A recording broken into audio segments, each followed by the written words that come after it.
মানুষের জীবনে দুইটাই স্কিল খুবই জরুরি অ্যাটলিস্ট বিজনেস করার জন্য, একটা হলো সাইকোলজি আর একটা হচ্ছে মার্কেটিং। আমার সাইকোলজি বুঝলে আমি আমাকে ভালো রাখতে পারবো, আপনার সাইকোলজি বুঝলে আপনার কাছে আমি ভালো বিক্রি করতে পারবো। You don't have money problem, you have skill problem. আমি 6 কোটি টাকা 12 ধরনের ব্যবসায় লস করলাম, সবাই টপাটপ মামলা করা শুরু করলো, মানে আমার নামে ওয়ারেন্ট বের হয়ে গেল।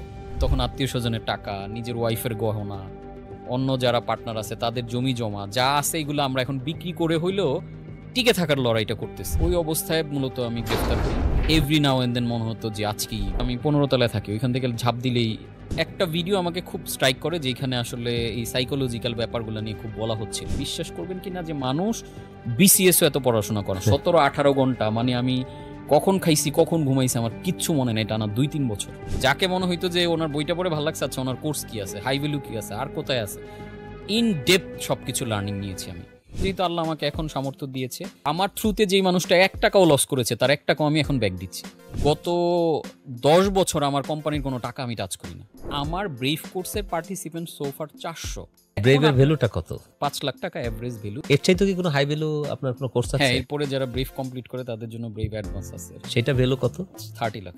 আপনার বিজনেস আমি 10 কোটি টাকা ইনকাম করে দিলে আপনার 1 কোটি টাকা তো মনেই হবে না কিছু। কোচ কাঞ্চন বাংলাদেশের প্রথম সার্টিফাইড হ্যাপিনেস কোচ এবং একজন স্বনামধন্য বিজনেস মেন্টর ও লেখক। তিনি 2018 সালে কোচ কাঞ্চন একাডেমি প্রতিষ্ঠা করেন, যার লক্ষ্য 1 মিলিয়ন উদ্যোক্তা তৈরি করা এবং দেশব্যাপী সুখ ছড়িয়ে দেওয়া। গত 6 বছরে এই একাডেমিটি 50,000 প্লাস ব্যক্তিকে হ্যাপিনেস, ব্রেইন মাস্টারি এবং বিজনেস গ্রোথে বিভিন্ন বিষয়ে প্রশিক্ষণ দিয়েছে। কোচ কাঞ্চন বিজনেস ব্লুপ্রিন্ট, সুখের সমীকরণ, restart your life, cash machine এবং সাম্প্রতিক সময়ে brain balance equal to bank balance সহ বেশ কয়েকটি প্রভাবশালী বই লিখেছেন, যার মধ্যে 3টি বই রকমারিতে বেস্ট সেলার বই হয়েছে। তার প্রচেষ্টা বহু উদ্যোক্তাকে আর্থিক সচ্ছলতা এবং বিজনেস সাফল্য অর্জনে সহায়তা করেছে। তাই আজকে ঢাকা পডকাস্টের বিশেষ অতিথি কোচ কাঞ্চন। আমাদের জীবনের প্রতি ক্ষেত্রেই অনেকেই আমরা কোচের কাছে যাই। বিশেষ করে আমরা যারা ক্রিকেট খেলি বা ফুটবলারদের কোচ আছে, ক্রিকেটারদের কোচ আছে, বাস্কেটবল প্লেয়ারদের কোচ আছে, কিন্তু তার চাইতেও বেশি আমাদের প্রয়োজন আমাদের জীবনের কোচ, জীবনটাকে সুন্দর করার জন্য একজন কোচ। পাশাপাশি প্রয়োজন আমাদের একজন বিজনেস কোচ, যিনি আমার এবং আপনার বিজনেসটাকে দিবে গুছিয়ে।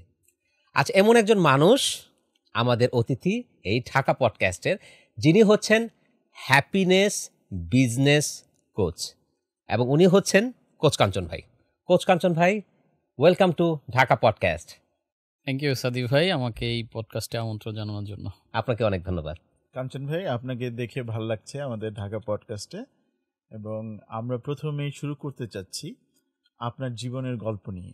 আমরা অনেক শুনেছি বিভিন্ন সময়, আপনার বই পড়েছি, বাট আপনার মুখ থেকে শুনতে চাই আপনার সেই গল্প একদম শুরু থেকে। শুরু থেকে পুরো গল্প বলা তো কঠিন, বাট আমার জীবনের স্ট্রাইকিং পার্টগুলো, যেগুলো আসলে আমার জীবনকে মিনিং দিয়েছে, যেই পার্টগুলোর কারণে আমি আজকের জায়গাতে এসেছি, ওইরকম হাইলাইটেড কিছু জায়গা একটু টাচ করলে মনে হয় বেটার, অডিয়েন্স যাতে ওইখান থেকে একটা ইনসাইট পায়। অবশ্যই, কারণ আমি ফিল করি যে আসলে আমার গল্পটা অডিয়েন্সের কাছে তখনই গুরুত্বপূর্ণ যখন ওইখান থেকে অডিয়েন্স কোনো একটা ইনসাইট পাবে। তো আমার আসলে ছোটোবেলাটা কেটেছে একটু ডিফারেন্টভাবে। ডিফারেন্ট এই অর্থে যে আমার পিঠাপিঠি একজন ছোট ভাই হয়, ওর বয়স আমার থেকে প্রায় 1.5 বছরের মতো ডিফারেন্স। তো আমার এই ছোট ভাই হওয়ার পরে মানে দুইজনকে একসাথে মেনটেন করা কঠিন চিন্তা করে আমার ফ্যামিলি বা বাবা মা মূলত দাদির কাছে আমাকে পাঠিয়ে দেয়। তো ওইটা ছিল আমার জীবনের প্রথম টার্নিং, যার কারণে আসলে বাবা মায়ের থেকে আমি ইমোশনালি একটু ডিটাচড হয়ে যাই। আর তখন তো ছোট বয়স, আসলে ওই কন্ট্রোলটাও ছিল না। তখন আপনার বয়স কত ছিল? তখন এইরকমই 1.5-2 এর মতো আর কি। আচ্ছা, 1.5-2 এর মতো। হ্যাঁ, তো অর্থাৎ আমার ছোট ভাই হওয়ার পরে আর পরে। আচ্ছা, তো ওই 1.5 বছর প্লাস। তো যার কারণে আসলে ইমোশনালি আমি দাদির সাথে অ্যাটাচ হয়ে যাই, এবং তারপরে তার কাছেই একদম শিশু বয়সটা বেড়ে ওঠা, পরে আবার বাবা মার কাছে ফেরত যাই। কিন্তু এইটা আসলে আমার জন্য একটা মানসিক দ্বন্দ্বের জায়গা হয়ে গেছিল, কারণ যখন বড় হইতে শিখলাম খুবই ইন্টারেস্টিংলি, এই মানুষজন বন্ধুদের সাথে ঝগড়া হলে বা কিছু মানে থ্রেট ফিল করলে সবাই তো চিৎকার করতো মা বাবা এদের নাম বলে, কিন্তু আমি দাদিগো বলে মানে চিৎকার করতাম। করতেন। এইটা কিন্তু আমি ওই সময় আসলে বুঝতামও না, সবাই এটা নিয়ে আবার দুষ্টামি ফাজলামো করতো, কিন্তু এখন এসে জিনিসটা ফিল করি আসলে ইমোশনালি অ্যাটাচমেন্টটা হয়ে ওইখানে গেছে, হয়ে হ্যাঁ। গেছিলো বাবা মায়ের সাথে, ডিস্টেন্স। এবং এই ডিস্টেন্সটা আমার লাইফে আসলে পুরো একটা বড় ভোগান্তির নাম, কারণ যেহেতু পরবর্তীতে আমি বাবা মায়ের সাথে কাছে ব্যাক করি, সো ইমোশনালি তাদের সাথে আমি আর অ্যাটাচ হতে পারতাম না। আচ্ছা, আর স্বাভাবিকভাবে আমি যেহেতু 90s কিডস, ওই সময়ের বাবা মারা যেইভাবে আমাদেরকে শাসন করতেন, যেইভাবে আমাদেরকে তৈরি করতে চাইতেন, ওইটাও যেহেতু ইমোশনালি এমনিতেই আমি ডিটাচড, ওই অ্যাকসেপ্টেন্সটা ছিল না। দেখা গেলো প্রচুর মারতেছে, পড়তে বসতে বলতেছে, ভালোর জন্যই বলতেছে, কিন্তু অ্যাকসেপ্টেন্সটা আমার জায়গায় ছিল না, যার কারণে আসলে খুবই কঠিন একটা আমার ছোটোবেলা কাটে ওই সময়টায়, যার কারণে আমি আসলে গুড ফিল করতাম না, মানে তারা যখন সন্ধ্যার আগে বাড়ি ফেরা, অন টাইমে পড়তে তখন বসা। আপনার বয়স কত ছিল? 6-7 এরকম বয়স থেকে স্ট্রাগলটা আমি ফিল করা শুরু করি। স্কুল করছি, সবই করছি, কিন্তু ভিতরে একটা এমটিনেস, কারণ ইমোশনালি দাদির সাথে অ্যাটাচ। আবার তখন আবার তাদের থেকে বাধা ছিল যে ওই বাসাতে অত যাওয়া যাবে না, কারণ আমি ওদিকে বেশি অ্যাটাচ হয়ে গেছি। ওইটা আবার আমাকে তখন খুব কষ্ট দিত আর কি। কষ্ট আবার দিত ফ্যামিলির একটা। সাথে দাদা দাদিরও তখন একটা গ্যাপ তৈরি হয়ে যায়। আচ্ছা, আমরা আলাদা থাকতে শুরু করি, ওই বাসাতে আর থাকি না। এইটা ছিল আমার জীবনের একটা প্রথম বড় ধরনের দ্বন্দ্ব, যেখান থেকে আসলে আমার সব কিছুই আসলে মানে একটা অস্বস্তিকর জার্নির মধ্যে পৌঁছায় যায় আর কি। তো এই ফিল করে করেই আসলে মূলত চলা, আর আমরা একটা মধ্যবিত্ত ফ্যামিলিতে বড় হওয়া, এবং ওই পড়াশোনা বা প্রেশারটা এমন ছিল যে আমাদের ট্রেডিশনাল বাবা মায়ের যেটা থাকে চিন্তা, যে ক্লাসে ফার্স্ট বয় হইতে হবে, বেশি মার্ক পেতে হবে। তো এই যে প্রেশারগুলোর জন্য পড়াশোনার প্রেশারটা তাদের দিক থেকে ওকে, কিন্তু আমার দিক থেকে রিসিভ হচ্ছিল না। এর জন্য আমি এখনও, যারা প্যারেন্টস এই প্রোগ্রামটা শুনতেছেন, আমি অলওয়েজ বলি যে মেক কানেকশন ফার্স্ট, দেন কারেকশন। আমরা কানেকশন বিল্ড না করে যে কোনো মানুষকে বা বাচ্চাদেরকে বাবা মায়েরা শুধু কারেকশন দিতে থাকে সারাদিন, এটা করো, এইদিকে যাবা না, এটা করবা না। তো আসলে ওরা মেন্টালি কোন জায়গাতে আছে এইটা না বুঝে, ওর সাথে কানেকশন বিল্ড না করে আপনি যত কারেকশনই দেন, ও কিন্তু আরও দূরে সরে যাবে। এবং বাবা মাদের একটা অভিযোগ, বাচ্চারা এখন কথা শোনে না। এই অভিযোগটা আসলে বাচ্চার তো কথা মানে শোনার বয়স না, শুনবেন, এটাই স্বাভাবিক, কিন্তু অ্যাজ এ প্যারেন্টস আমার কাজ হচ্ছে তার সাথে কানেকশন বিল্ড করা, যাতে সে আমার কারেকশনটা বোঝে এবং শোনে। সারাক্ষণ আমরা শুধু দিতে থাকি। তো এইটার কারণে যেটা হয়, আমি যখন ক্লাস 8 থেকে 9-এ উঠি, আমি এমনিতে ভালো স্টুডেন্ট ছিলাম, তো এই প্রেশারগুলো যত বড় হচ্ছে আমার মাথায় শুধু কেমন জানি এমটি ফিল, পৃথিবীতে আমার কেউ নাই, আমার কোনো আপন নাই, মানে বাবা আপনার মাকে empty আমার feel-টা- আপন লাগতেছে না। empty feel-টা কেন হচ্ছে যে বাবা মার সাথে আপনার ডিটাচড বলে? ডিটাচ তো আমি ইমোশনালি একদম শিশুকাল থেকেই, যার আচ্ছা। কারণে তাদেরকে আর আমার আপন ফিল হইতেছে না, আচ্ছা, শুধু তাদের মারামারি মানে প্রেশার দিচ্ছে এইগুলোই ফিল হচ্ছে। তো তখন মনে হইতেছে বাড়ি থেকে পালায় যেতে পারলে বা সুইসাইড করে ফেলতে পারলে বেটার। ওই লেভেলও আমি এরকম অনেকবার হয়েছে, বড় করে চিঠি লিখে চলে যাবো এরকম, কিন্তু ছোট বয়স হয়তো ওই স্টেপটা দিতে পারি নাই। তো যেটা হয়, আমি ক্লাস 8 থেকে যখন 9-এ উঠবো, তখন এই সকল কারণে আমার পড়াশোনার প্রতিও মনটা খুব কম ছিল, হয়তো খেলাধুলা বা এইগুলো ভাল লাগতো, যার কারণে দেখা গেল আমি ক্লাসের সেকেন্ড বয় ছিলাম তখন। তো প্রেশার ছিল অলওয়েজ ফার্স্ট বয় হওয়ার জন্য, অলওয়েজ এটা। তো 9-এ ওঠাকালীন দেখলাম যে আমি ফার্স্ট বয়ের দূরে থাক, যেই মার্কিং আসছে, এবং বাসায় গিয়ে ওই মার্কগুলো বলতে পারতাম না।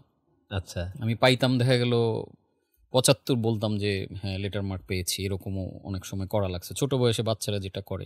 ইভেন এখনকার সময় এগুলো প্রচুর হয়। ইভেন আমি কয়েকদিন আগে এনটিভির একটা বাবা মায়ের সাক্ষাৎকার দেখলাম যে তাদের বাচ্চাকে এমন প্রেশার তারা দিয়েছে, A+ মার্ক পেয়েই বাড়িতে আসতে হবে, না হলে বাড়িতে আসা যাবে না। তো মেয়েটা A+ পায় নাই, সে আর বাড়ি ফিরে নেই, ওইখানে সে সুইসাইড করে ফেলছে। সো এই প্রেশারগুলো তো এখনো আমরা দিচ্ছি, ছেলেপেলেদের সর্বাত্মক দিচ্ছি। মার্কটাকেই আমরা সবকিছু মনে করছি।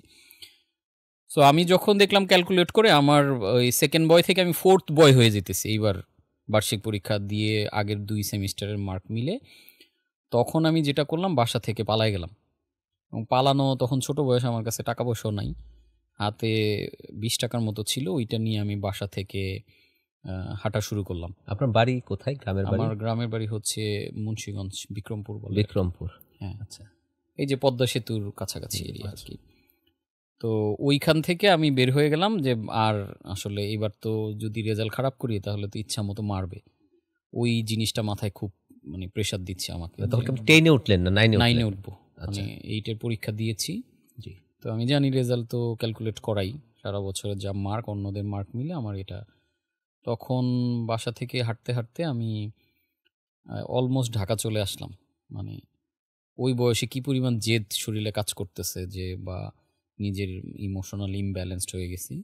20 টাকা পকেটে নিয়ে রওনা করলাম। আমি সকালবেলা রওনা দিয়েছি বাসা থেকে। হাঁটতে হাঁটতে আমি পোস্তখোলা ব্রিজ পর্যন্ত অলমোস্ট 7.5 ঘন্টা টানা হাঁটতে হাঁটতে সন্ধ্যা হয়ে গেছে। তার মানে 25-26 কিলো আপনি হেঁটে আসছেন। হ্যাঁ, 27 কিলো আমার বাসা থেকে ঢাকার হেঁটে আসছেন। তো অলমোস্ট 25-26 কিলো, 7-7.5 ঘন্টা, ছোট মানুষ। তো এসে তখন আর প্রচণ্ড ক্লান্ত, একটা টিউবওয়েল দেখলাম, ওইখানে গিয়ে পানি খাচ্ছিলাম। ক্ষুধাও লেগেছে প্রচণ্ড, খাবার খাওয়া হয়নি সারাদিন। তখন দেখলাম মসজিদে আজান হচ্ছে। তো চিন্তা করলাম যে ঠিক আছে নামাজ পড়ি। তো নামাজ পড়তে গিয়ে আমি ওইখানে পড়ে গেছি, শুয়ে পড়ছি আর কি। তো মসজিদে যারা ওই সময় নামাজ শেষ করে যাচ্ছিল তারা আমাকে পানি টানি দিয়েই করছে, জ্ঞান ফেরানোর ব্যবস্থা করে। তারা জিজ্ঞেস করতেছে বাসা কই। আমি আর বাসার বলতেছি না, কারণ আমি জানি এরা বাসার অ্যাড্রেস জানলে আমাকে আবার বাসায় দিয়ে আসবে, আর বাসায় গেলে তো আবার ইচ্ছা মতো মারবে। তো ওই ভয়ে আমি আর বলতেছি না কি হয়েছে। পরে অনেকে জিজ্ঞেস করে খাবার টাবার আমাকে এনে দিল। তো মসজিদে আমাকে থাকার ব্যবস্থা করে দিল। এবং তখন রাতের বেলায় হুজুর সে জিজ্ঞেস করে আমার জানলো। আমি তার কাছে সবই বললাম যে অবস্থা, আমার রেজাল্ট খারাপ হবে, তো রেজাল্ট 2-1 দিনের মধ্যে দিয়ে দিবে, বিধায় আমি এরকম চলে আসছি। ওরা অ্যাড্রেস নিয়ে তারা প্ল্যান করেছে যে আমাকে বাসায় দিয়ে আসবে আবার।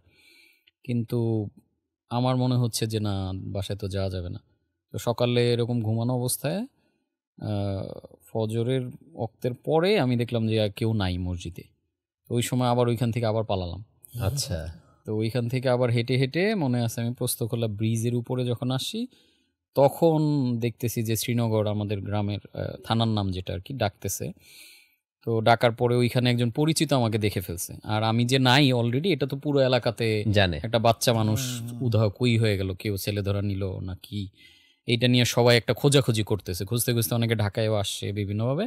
তো উনি মূলত আমাকে তখন দেখে এইখানে কেমনে আসছো, তখন উনি ধরে আবার বাড়িতে নিয়ে গেল আর কি। আচ্ছা। তো এইটাতে যেটা ঘটলো, এটাতে পজিটিভ কিছু না হয়ে আরো নেগেটিভই হইলো। বিকজ তখন বাবা মার ক্ষোভটা কিন্তু আমার প্রতি আরো বেড়ে গেল যে এই সন্তান তো কোনো মানুষ হচ্ছে না, এরা কথা শুনছে না। তো তখন এক ধরনের তারা আর প্রেশারও দেয় না আমাকে, বা ওই গাইডলাইন যতটুকু ছিল এবার ওইটাও মিসিং আর কি। এই ছিল আমার হলো একদম ছোটবেলাটা, একদমই বলা চলে এলোমেলো। এই এলোমেলো থেকেই আমার লাইফটা আসলে পর্যায়ক্রমে এলোমেলো হওয়া শুরু করলো। এবং এর পরিপ্রেক্ষিতে যেটা হলো, ওই ইমোশনাল গ্যাপ থেকে আমি যখন মেট্রিক পরীক্ষা দিলাম, ইন্টার পরীক্ষার দেওয়ার পরপরই আমার একজনের সাথে রিলেশন হয়ে যায়। যেহেতু ইমোশনালি আমি একদমই গ্যাপ ফিল করছি, তো তখন মনে হচ্ছিল কেউ যদি আমার জীবনে একজন থাকতো যার সাথে সব কথা বলতে পারছি। আপনার কলেজেরই কেউ ছিল? না, কলেজে না, গ্রামেরই ছিল, জি, এলাকারই আর কি। তো ওই রিলেশন বলতে ওরকম না, জাস্ট পরিচয়, কথাবার্তা, ফ্রেন্ডশিপ থেকে।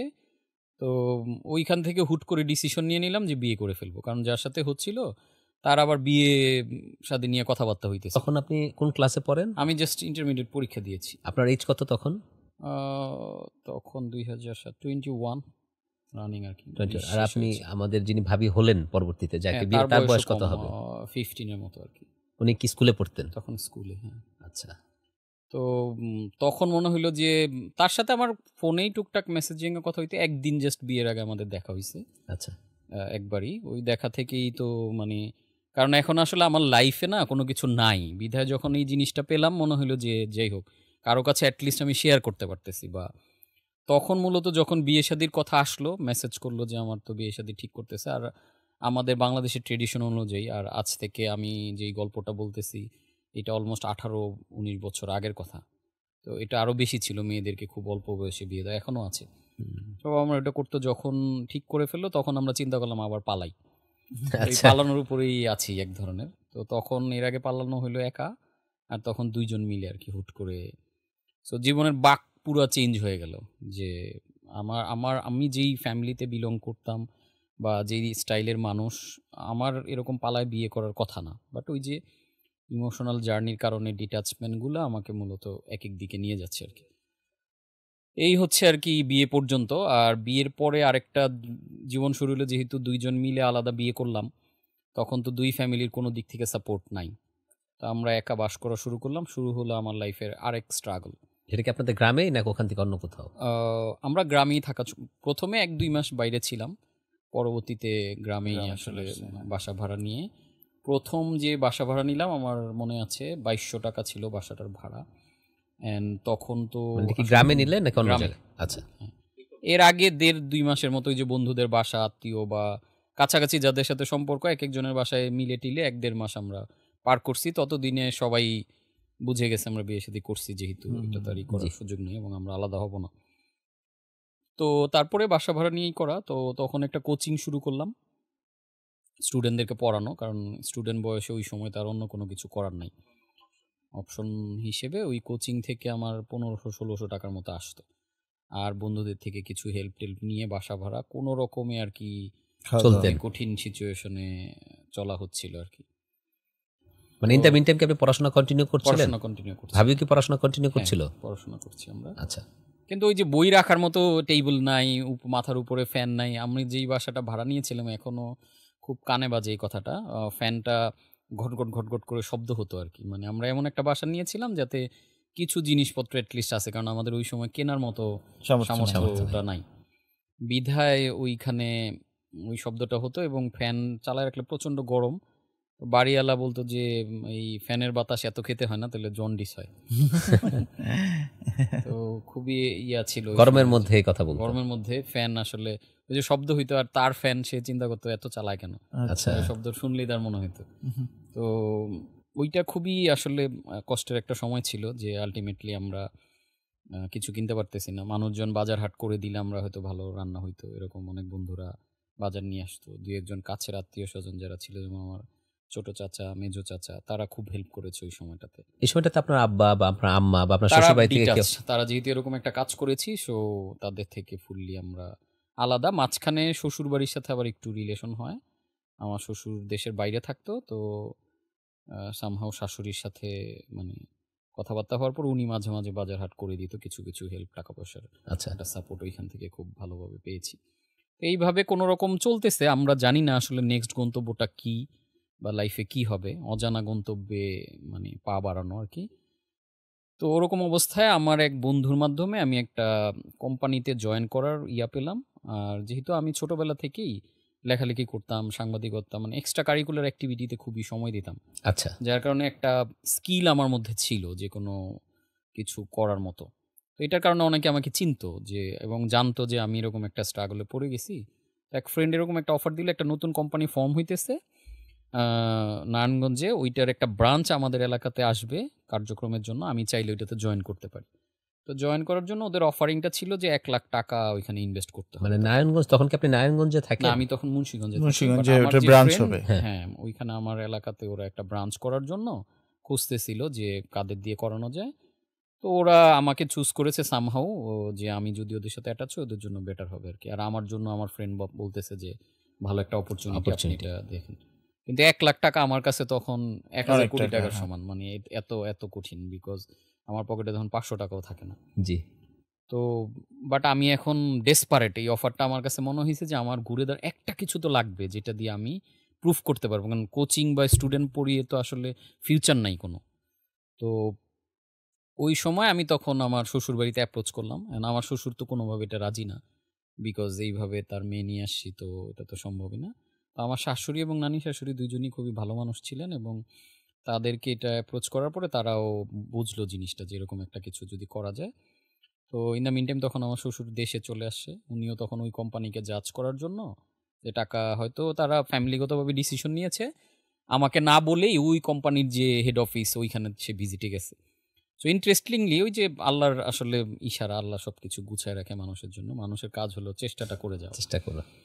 তো ওইখানে গিয়ে উনি আবার ওনার এক পুরনো বন্ধুকে পেয়ে যায় ওই কোম্পানিতে, সে তার সাথে ওই দেশের বাইরে ছিল, তাদের মধ্যে গুড রিলেশনশিপ। তো গিয়ে যখন দেখে আপনি এখানে এই অবস্থা, উনি যখন ব্রিফ করে পরে বললো যে আমার জামাইকে তো আমি এখানে ইনভেস্ট দিতে, হ্যাঁ বললো দেন, এটা আমি যেহেতু আসি কোনো সমস্যা নেই। তো ওইটা আমার জন্য একটা ব্লেসিংস হিসেবে কাজ করে, এবং তখন আমার শ্বশুর 1 লাখ টাকা দিতে রাজি হয় এবং টাকাটা দেয়। দেওয়ার পরে মূলত আমি ওইখানে জয়েন করি। তো জয়েন করার পরে ওইখানে আমি ফুললি, কারণ আমার এখন চিন্তা হলো এই একটা সুযোগ পেয়েছি জীবনে, এটা দিয়ে কিছু করতে হবে আমাকে। এবং আমার মনে আছে আমি ঢাকা থেকে ফ্লোর ম্যাট ঘাড়ে করে গ্রামে নিয়ে গেছি, গাড়িতে করে নিয়ে নামানো, মানে অফিস মোছা, টয়লেট পরিষ্কার করা, ঝাড়ু দেওয়া, ইচ অ্যান্ড এভরিথিং একটা অফিসের।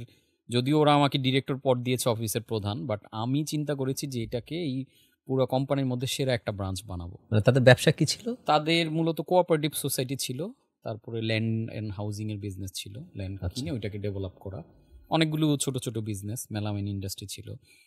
তো আমার টার্গেট ছিল যে এইটাকে বেস্ট, এবং সোফার তাদের সারা বাংলাদেশে 100+ ব্রাঞ্চ ছিল, এবং পরবর্তীতে আমারটা কিন্তু সেরা ব্রাঞ্চও হয়। আচ্ছা এবং মজার ব্যাপার, ওইখানে আমার পারফরমেন্স দেখে, কারণ আমি রাত দিন মরিয়া হইটাতে কাজ করেছি, আচ্ছা তারা আমাকে মান্থলি 4,000 টাকা দিত।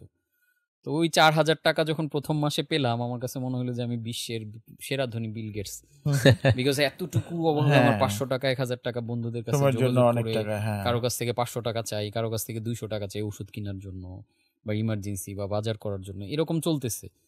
কারণ ওই স্টুডেন্ট পড়িয়ে যেই টাকাটা আসে, অনেকে টাকা দেয় দেয় না, যেটা আসে আবার কোচিংয়ের ভাড়া মিলে খুব বেশি থাকে না। ওই 4,000 করে যখন পাওয়া শুরু করলাম, আমি ওইটার জন্য পারফর্ম করলাম, এবং কোম্পানি আস্তে আস্তে আমাকে পদোন্নতি দিয়ে হেড অফিসে নিয়ে গেলো, এবং পরবর্তীতে ওই কোম্পানির আমি ডিরেক্টর অ্যাডমিন হই। তারা স্যালারি বাড়াতে বাড়াতে 50,000 পর্যন্ত করে ফেলে আর কি। কিন্তু পরবর্তীতে ওই কোম্পানির ম্যানেজমেন্টের জটিলতা বা কিছু জায়গার কারণে কোম্পানিটা পরে বন্ধ হয়ে যায়। আচ্ছা মানে তারাও কন্টিনিউ করতে পারে নাই।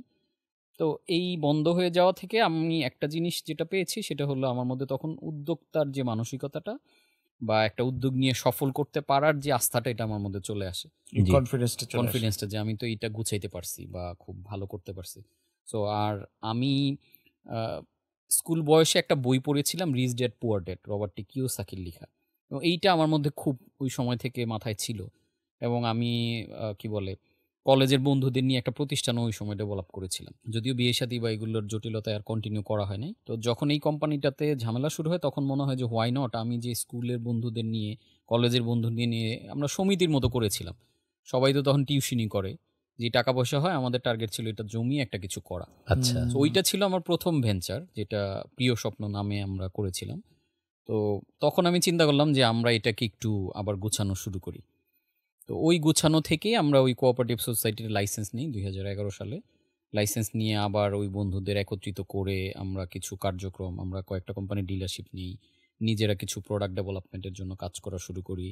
তারপরে এলাকাতে বিভিন্ন ল্যান্ড কিনে এটাকে ডেভেলপ করা, বিল্ডিং করার প্রজেক্ট, অনেকগুলো দারুণ প্রজেক্ট নিয়ে আমরা মূলত 11 থেকে এটা নিয়ে মুভ করি। যখন এই কোম্পানিটা মানে ক্লোজিংয়ের দিকে চলে গেল, আমি বের হয়ে তখন আমারটা নিয়ে আর কি জার্নি শুরু করলাম। আচ্ছা তো এই জার্নি চলাকালীন 2012 দিকে সারা বাংলাদেশে 12, 13 বা 11 এই সময়টাতে দেখবেন যে একটা ব্যাপক ডিজাস্টার গিয়েছে কোঅপারেটিভ, মাল্টিপারপাস বা এই জাতীয় সোসাইটি বিজনেসগুলোর উপর। জি অনেকেই টাকা পয়সা নিয়ে মানুষের থেকে এক্সট্রা প্রফিট দিত, এই টাকা দিতে পারতেছিল না, এবং সরকারিগতভাবে অনেক ধরনের প্রেশার তৈরি হয় আর কি, এবং একটার পর একটা বন্ধ হইতে থাকে।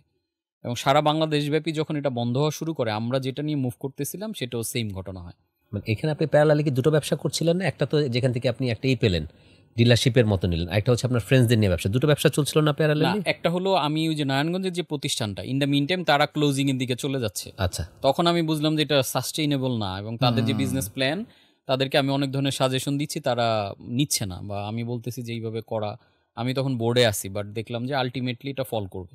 তো তখন মূলত ওরা বন্ধর দিকে চলে যাচ্ছে, আমি তখন বের হয়ে যাই। যদিও ইটসেলফ আমার তখন 50,000 টাকা স্যালারি দিচ্ছে ওরা, এবং আমি খুবই পপুলার ওই কোম্পানিতে তখন, বাট ইটসেলফ আমি দেখলাম যে তাদের চিন্তা চেতনার মধ্যে একটা লোভ চলে আসে, যেটা আসলে লং রানে অনেক মানুষ ক্ষতিগ্রস্ত। যার কারণে আমার সাথে যে ওই সময় যারা কানেক্টেড ছিল, ইনভলভ, সবাইকে আমি বললাম যে এটার ফিউচারটা ভালো না, আমিও বের হয়ে যাচ্ছি, আপনাদের যদি মনে হয় আপনাদের যে ইনভেস্টমেন্ট বা যা আছে এটা নিয়ে।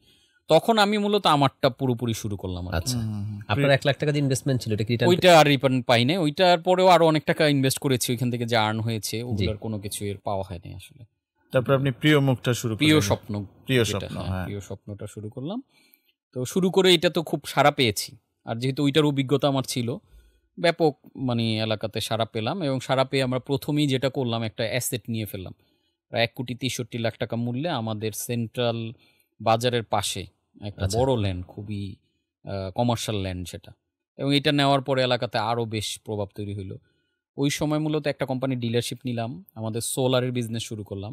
আমি প্রায় একসাথে 7 থেকে 8 ধরনের ব্যবসা শুরু করলাম ওইটা থ্রু। মানে আপনাদের কোঅপারেটিভ থেকে আপনারা 7-8 ধরনের ব্যবসা শুরু ব্যবসা করলেন। আমাদের টার্গেটটা ছিল কোঅপারেটিভ থেকে আমরা বিনিয়োগ দিব না। বিনিয়োগ মিন্স হচ্ছে মানুষকে লোন দেওয়া, যেটা আমাদের টার্গেট ছিল টাকাগুলোকে একত্রিত করে এইটা দিয়ে আমরা ডিফারেন্ট টাইপ বিজনেস করে এই প্রফিটটা আমরা ভাগ করে Share নেব, করবে, ভাগ করে হ্যাঁ। নেব। এরকম কনসেপ্টে। এবং ওইটা ওই সময় 11 সালের জন্য নতুন কনসেপ্টই, সবাই হলো কোঅপারেটিভ করে মানুষকে শুধু লোন দিত। তো আমি Interest দেখলাম যে নেওয়ার এটা জন্য, আসলে হ্যাঁ। সুদের সাথে কানেক্ট হয়ে যায়, এক নাম্বার। দ্বিতীয় হলো ইন্টারেস্টগুলো দেওয়ার পরে তুলে আনা যায় না ব্যবসায়ীদের থেকে ওইভাবে, ব্যাংক যেভাবে তুলে আনতে পারে Challenging. প্রেশার দিয়ে, হেভি চ্যালেঞ্জিং। যার কারণে আমরা ওই মডেলের না গিয়ে আমরা চিন্তা করলাম যে আমরা অ্যাসেট ডেভেলপ করি, বিল্ডিং করি, ইভেন আমাদের প্রোডাক্ট ডেভেলপমেন্ট। যার কারণে আমরা তখন ডিলারশিপ নিলাম কয়েকটা কোম্পানির, আমরা নিজস্ব প্রোডাকশনে গেলাম। আমরা সরিষার তেল, তারপরে চাল, এরকম বেশ কিছু প্রোডাক্ট নিজস্ব প্রিয় নামে একটা ব্র্যান্ড ডেভেলপ করলাম।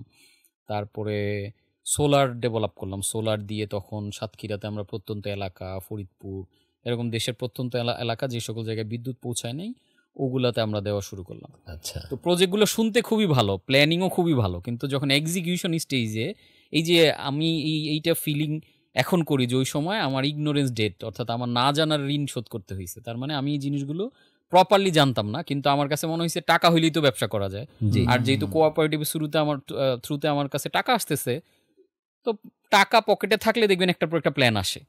তো সেম এজ আমার টাকাও আসতেছে, প্ল্যানও আছে। আচ্ছা ঠিক আছে, সোলারে করো, আচ্ছা প্রোডাক্ট ডেভেলপ করো, ফ্যাক্টরি করো, ডিলারশিপ নেও, এরকম একটার পর একটা। ইভেন আমরা তখন হোম বেসড মার্কেটিং নামে, প্রিয় স্বপ্ন হোম বেসড মার্কেটিং একটা করলাম, যেটা থ্রুতে আমরা, কারণ আমাদের এলাকায় প্রচুর প্রবাসী বাস করে, তাদের হচ্ছে বাজার হাট নিয়ে সমস্যা, কারণ উইমেন যারা আছে তাদেরকে বাজারে যেতে হয়। তখন আমরা চিন্তা করলাম, বাহ, এটা তো সুন্দর একটা মডেল হইতে পারে, আমরা তাদের প্রয়োজনীয় জিনিসগুলো কল করবে। এবং আমরা শুরু করে প্রথম মাসে 800+ ক্লায়েন্ট পেয়ে গেলাম। আচ্ছা, তারা আমাদেরকে ফোন কল করতো। তখন ইন্টারনেট, ওয়েবসাইট, এরকম জিনিসগুলো তখনও অত পপুলার না। আমরা একটা নাম্বার দিয়ে দিতাম, হটলাইন, আমরা প্রত্যেকটা ঘরে ঘরে গিয়ে হটলাইন নাম্বারটা দিয়ে আসতাম। তারা আমাদেরকে কল করতো, যেটা লাগবে আমরা অন পয়েন্টে, অন মোমেন্টে 1 ঘন্টা 1.5 ঘন্টার মধ্যে। তো এইটাও খুবই সাকসেসফুলি যাচ্ছে। বাট বিষয় হলো আপনার সেলস হওয়া আর প্রফিট হওয়া কিন্তু এক জিনিস না।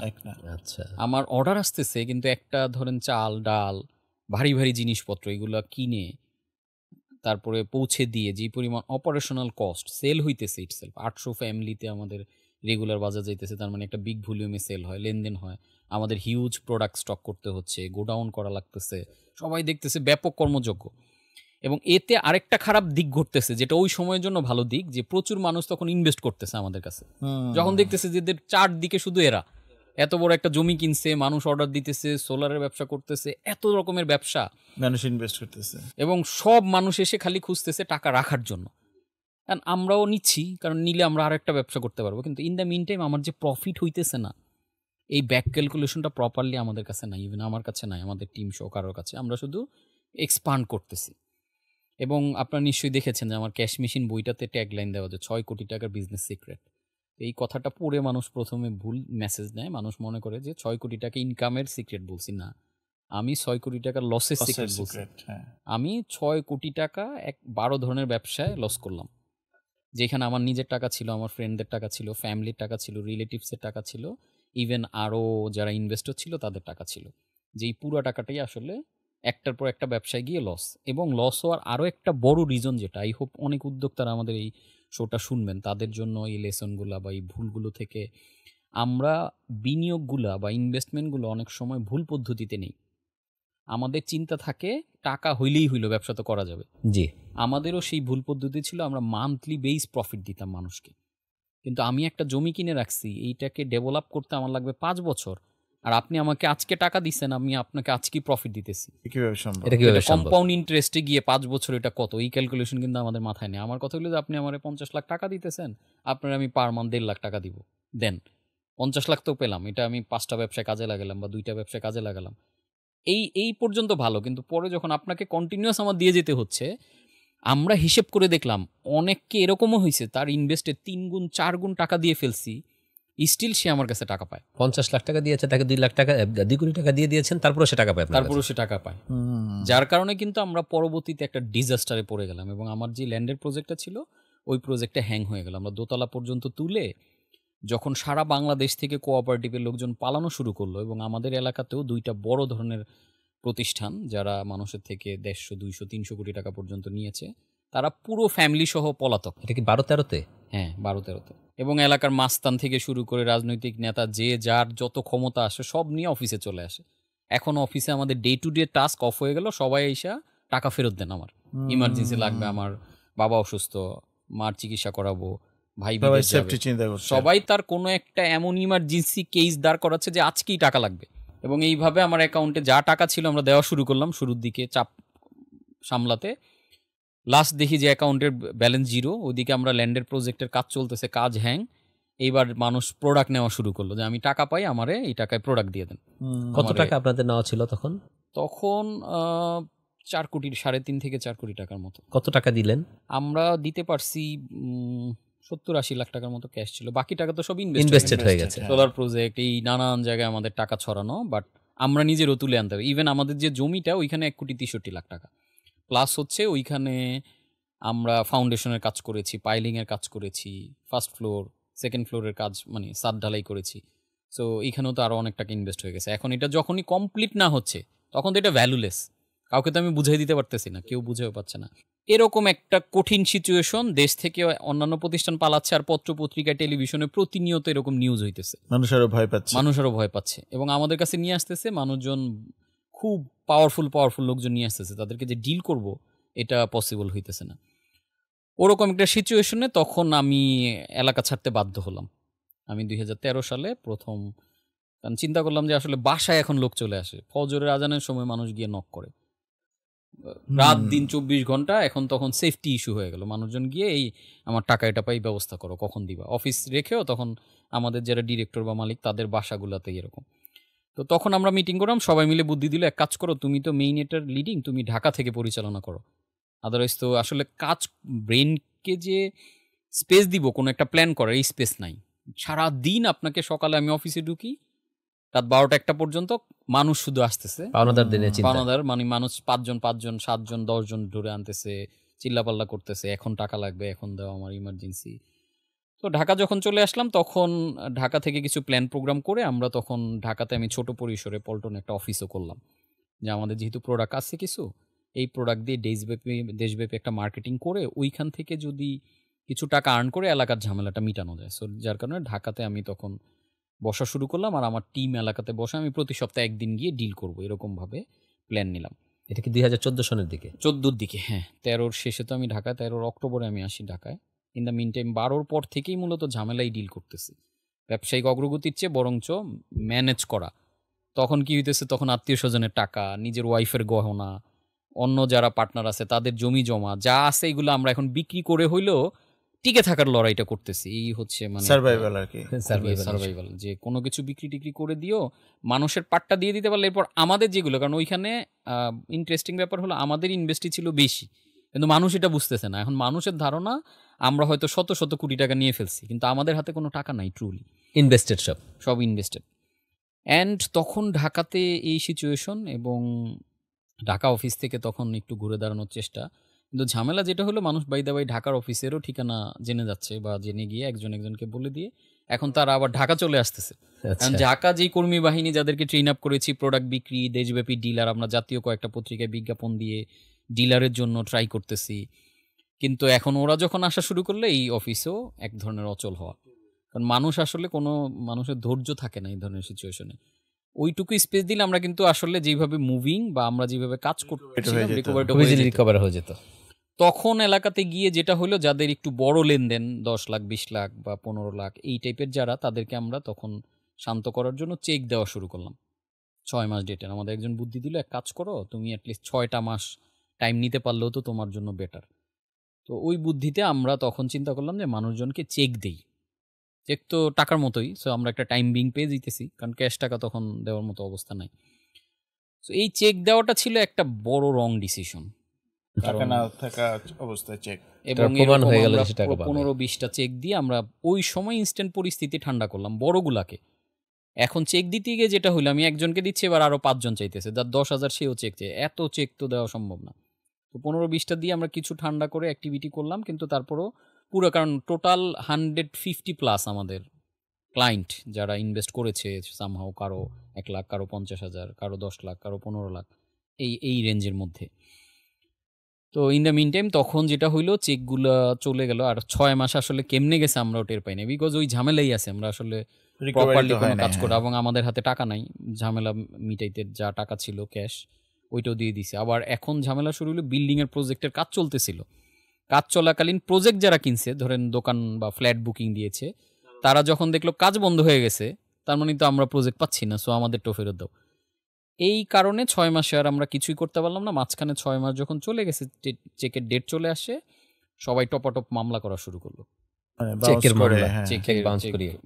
ডিজঅনার করে চেকের মামলা করা শুরু করলো, এবং প্রায় 10-12টা মামলা হয়। এর মধ্যে আমরা 4টা মামলা ওই সময় ইনস্ট্যান্ট টাকা পয়সা দিয়ে ডিল করতে পারলাম, বাকি 8টা মামলা আর আমরা কিছু করতে পারলাম না। না করায় যেটা হলো, শুরুর দিকে আমরা হাজিরা টেরাজার দিলেও পরবর্তীতে এই মামলাগুলা হয়ে গেল, মানে আমার নামে ওয়ারেন্ট বের হয়ে গেল। কত এখন সনে এটা কাঞ্চন ভাই? এইটা 14র পর থেকে আর কি, আচ্ছা, এই বিভিন্ন টাইমিংয়ে মানুষ মামলা করেছে। তার মানে এই 14-15 সময়টা হয়ে গেল আমি এক ধরনের একটা ফেরারি আসামি, বিকজ ওয়ারেন্ট হয়ে গেছে, এখন পুলিশ খুঁজতেছে, আর আমি থাকি ঢাকায়, মামলাগুলো যেহেতু মুন্সিগঞ্জ, বিধায় হয়তো ঢাকা পুলিশের কাছে ইয়া নাই, বিধায় আমি ঢাকায় কোনো রকমে ব্যবসা বাণিজ্য করতেছি। এর মধ্যে ঢাকাতে আমার যেহেতু লোকালি আমার ওই যে প্রিয় স্বপ্ন হোম বেসড মার্কেটিংটাকে আমি সফল করতে পারছিলাম, ততদিনে দেশে ই কমার্স বা অনলাইন বেসড মার্কেটিংটা পপুলার হচ্ছে। আচ্ছা, তো তখন আমি চিন্তা করলাম যে আমাদের ওই কনসেপ্টে আমরা প্রিয় বাজার নামে তখন একটা ভেঞ্চার চালু করলাম, যে আমরা ঢাকা কিছু তো করতে হবে। আমার মাথায় একটা জিনিস আছে যে আমি আছাড় খেয়ে এখানে পড়ে গেছি, আমাকে উঠতে হবে এইখান থেকেই। এখান থেকে কেউ বলতেছে চাকরি করো, কেউ বলতেছে বিদেশ পালায় চলে যাও, অন্যদের মতো অনেকেই পালায় চলে গেছে, তো বিদেশ চলে যাও, তোমাকে আর কেউ পাবে না, তুমি ইনকাম টিনকাম করে আস্তে আস্তে দিও। তো আমার কাছে মনে হচ্ছিল, সায় দিচ্ছিল না, যে আমি এখান থেকে পড়ে গেছি, এইখান থেকে আমি উঠে দাঁড়াবো, সামহাও কিছু করতে হবে আমাকে। কিন্তু ওই যে মামলার কারণে আমি তখন ওপেনলি মুভ করতে পারতেছি না, টুকটাক করে। তখন আমাদের ঢাকার টিমে যে আমার সাথে টিম মেম্বার রায়হান ভাই আমার সাথে কানেক্ট। রায়হান ভাই কত সন থেকে আপনার সাথে? এই 14র পর থেকে আর কি, 15 আমরা প্রিয় বাজারটা যখন শুরু করলাম তখন থেকে রায়হান ভাই কানেক্টেড। আর তখন আমাদের একটা ল্যান্ডের প্রজেক্টও ছিল, প্রিয় স্বপ্নর প্রপার্টিজ, যেটা থেকে আমরা মাওয়ার রোডে একটা বড় মেগা প্রজেক্টের প্ল্যান নিয়ে আগাচ্ছিলাম। ওইটার একদম ইনিশিয়াল স্টেজটা, ওইটা শুরু করার পরপরই লোকাল ঝামেলা শুরু হয়। তো তখন ঢাকায় এসে মূলত ঢাকার বিভিন্ন টিম মেম্বাররা চেষ্টা করলাম। তখন আমার সাথে রায়হান ভাই আছে, আমাদের টিম মেম্বারদের মধ্যে দেলোয়ার শেখ আছে, জাহিদ হাসান, আমরা মূলত এই 4 জন শুরু করলাম। পরবর্তীতে আবার আমাদের দেশের বাইরে একজন ছিল পলাশ ভাই, উনিও কানেক্ট হয়। এই মিলে ঢাকাতে কুমিল্লাতে আমরা প্রিয় বাজারে একটা ব্রাঞ্চ করলাম, ওইখান থেকে একটা টিম আমাদের সাথে কানেক্ট হয়। তো বিভিন্ন জায়গাতে আমরা প্রিয় বাজারটা নিয়ে একটা মুভমেন্ট শুরু করলাম।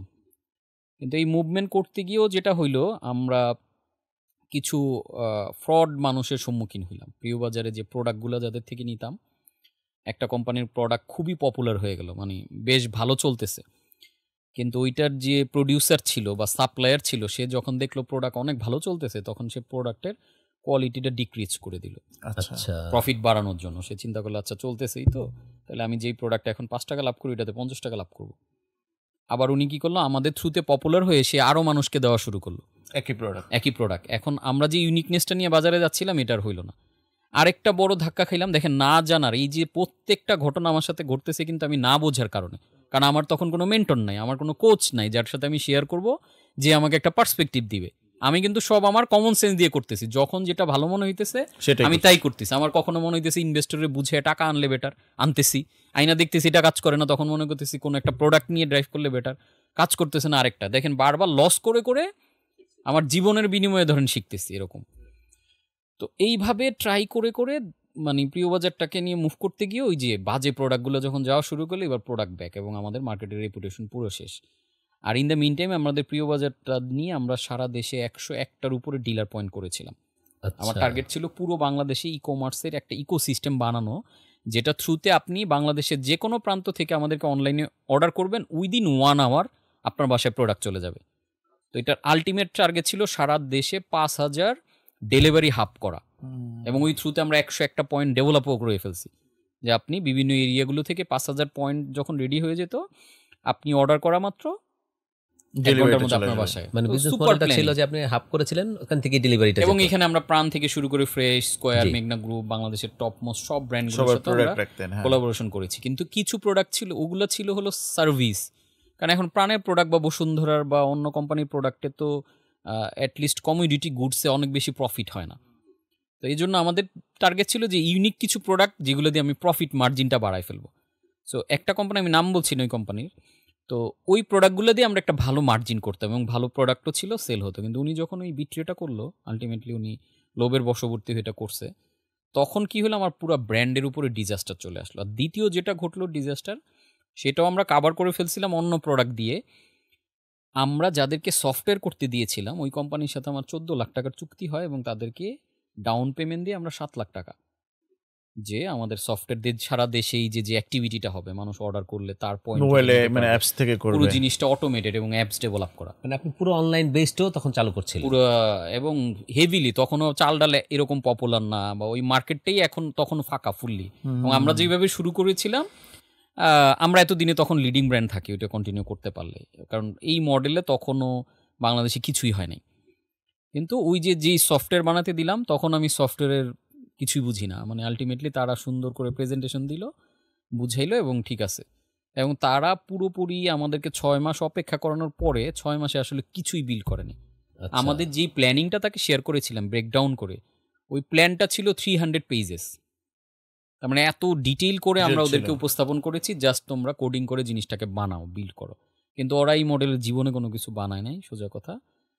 ততদিনে আমাদের টাকা পয়সা নিয়ে একরকম আমাদেরকে ঠকানো, এবং পরবর্তী ওদের সাথে স্টিল এখনো আমাদের মামলা চলতেছে। ওরা টাকা তো ব্যাক করে নাই, আরও কিছু টাকা আমরা পরে দিয়েছিলাম, সেটা তো দেয় না। এখন টাকা আমার কাছ থেকে 10 লাখ টাকা গেছে, এটা ম্যাটার না, কিন্তু আমার পুরো বিজনেসটা শেষ হয়ে গেছে। কারণ আমি সফটওয়্যার দিব বলে বলে 6 মাস সবাইকে অপেক্ষা করাইছি। যারা ডিলার পয়েন্টগুলো নিয়েছিল তারা তো ছিল আমার পার্টনার, এত 5,000 ডিলার পয়েন্ট তো আর আমাদের পক্ষে সম্ভব না। তাদেরকে সিআরপি টাইপের সফটওয়্যার দিতে চেয়েছি। ইয়েস, সফটওয়্যারটা দিয়ে হবে, প্রোডাক্টটা আমরা সেন্ট্রালি বড় বড় কোম্পানি থেকে দিব, তাদের হাবে থাকবে, প্রত্যেকটা ডেলিভারি থেকে একটা পার্সেন্টেজ তারা পাবে। জি, এই ছিল মডেল। এখন আমি যখনই সফটওয়্যার দিতে পারছি না, তার তো সেল হইতেছে না, আর সেলটা আমরা মার্কেটিং করে সেন্ট্রালি ডেভেলপ করব। তার মানে হচ্ছে আমার সেন্ট্রাল ব্র্যান্ডিং থাকবে প্রিয় বাজার, এটার কারণে সারা বাংলাদেশে পপুলার, যেভাবে এখন স্বপ্ন করতেছে সুপার শপ মডেলে পার্টনারশিপ ফ্রাঞ্চাইজি, আমরা ফ্রাঞ্চাইজি মডেলে করেছিলাম পুরো জিনিসটা। কিন্তু ওই যে সফটওয়্যার ছাড়া তো আপনার ফ্রাঞ্চাইজি কাজ করতেছে না, এবং আলটিমেটলি তখন প্রিয় বাজারটা নিয়েও আমার ডিজাস্টার। কিন্তু তো এই সিচুয়েশনে তখন আমার প্রিয় বাজার নাই, আমি উল্টা এই 100টা একটা ডিলার পয়েন্টে, কারণ ইন দ্য মিন টাইম আমি কয়েক কোটি টাকা খরচ করে ফেলছি ওই যে ডিলার পয়েন্টে যে টাকা দিত এগুলো, আর আমরা নিজেরা নতুন কিছু ইনভেস্টর নিয়েছিলাম এটাকে রান করানোর জন্য ঢাকাতে।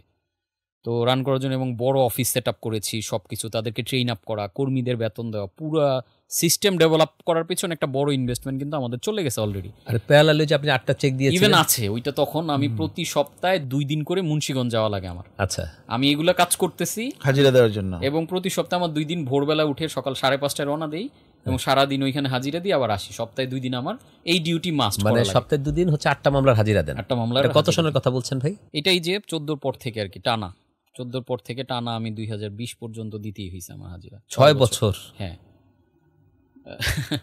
তো এটা খুবই প্যাথেটিক, মানে এবং আপনি ধরেন ওইখানে একদিন গেলে আপনার আরেকদিন কান ধরে চলে আসবেন, কোর্টের কার্যক্রম, এত চোর বাটপার বা সবকিছুর মধ্যে গেলে আপনার মনে হবে না যে পৃথিবীতে আর বেঁচে থাকি, এই ধরনের সিচুয়েশন ছিল।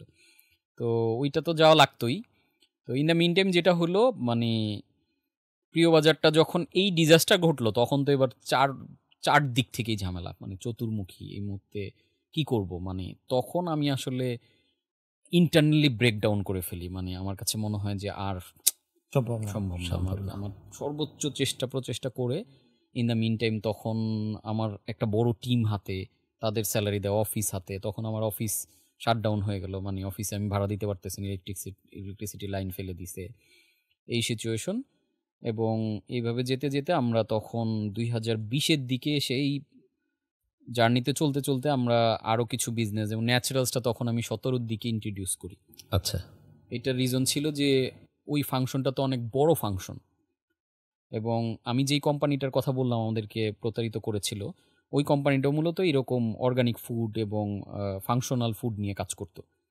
তো তখন দেখলাম যে এগুলো তো আমাদের পক্ষে করা সম্ভব। তো 17-তে মূলত আমি ন্যাচারালসটা অফিসিয়ালি শুরু করি। তখন আমরা ছোট তখন যে ওয়েবসাইট করবো এই টাকা পয়সা কিন্তু আমার কাছে নাই আসলে।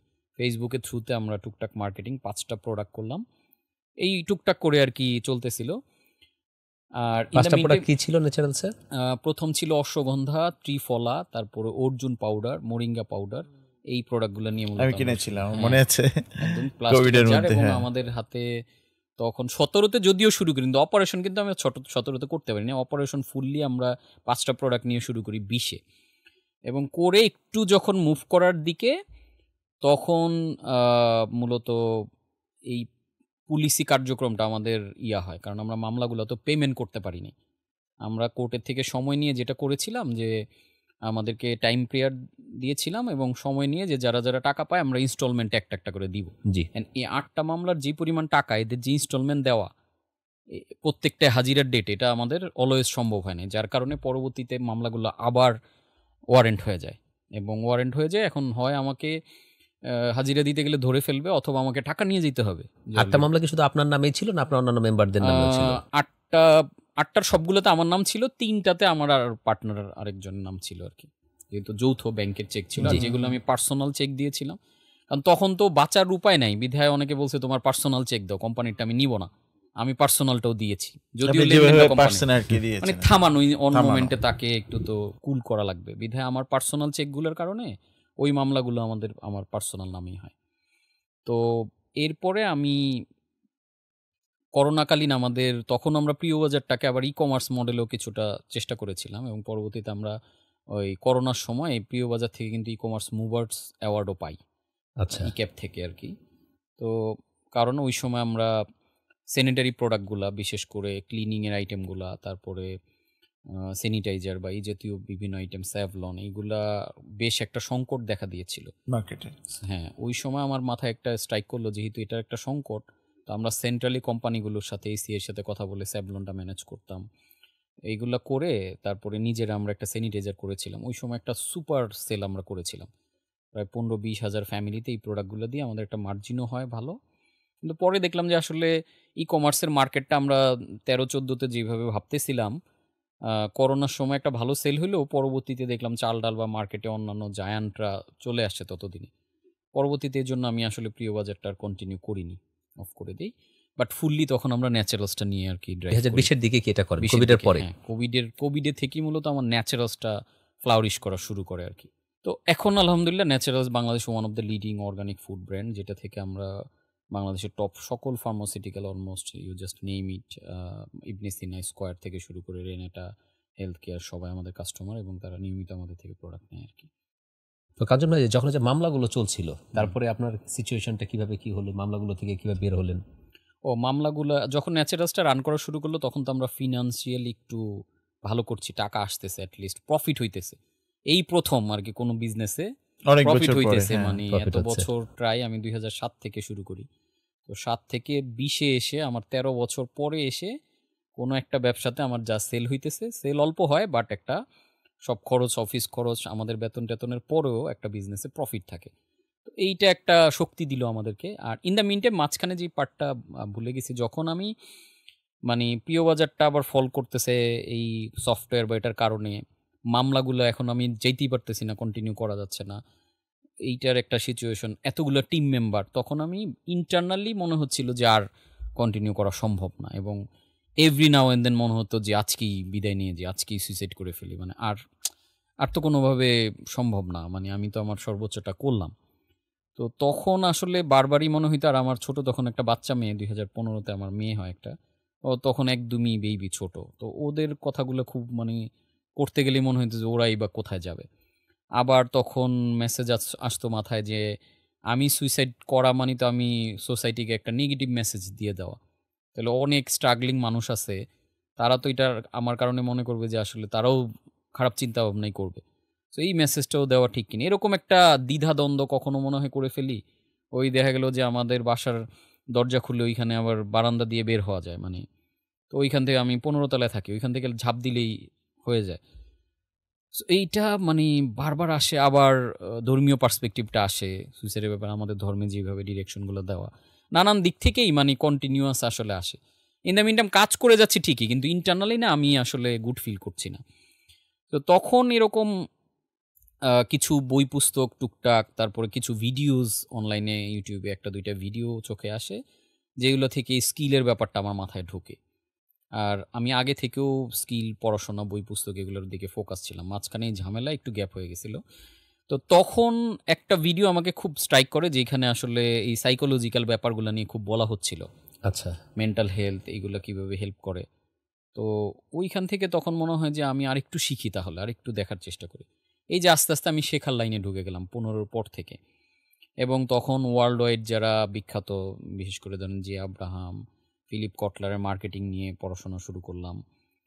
ওয়ার্ল্ড ফেমাস যারা ওই সময়, ডেন ক্যানেডি, রাসেল ব্রানসন, তারপরে জন আসারফ, তারপরে এরপরে দেখা পেলাম 18 দিকে এসে তালবিন শাহার।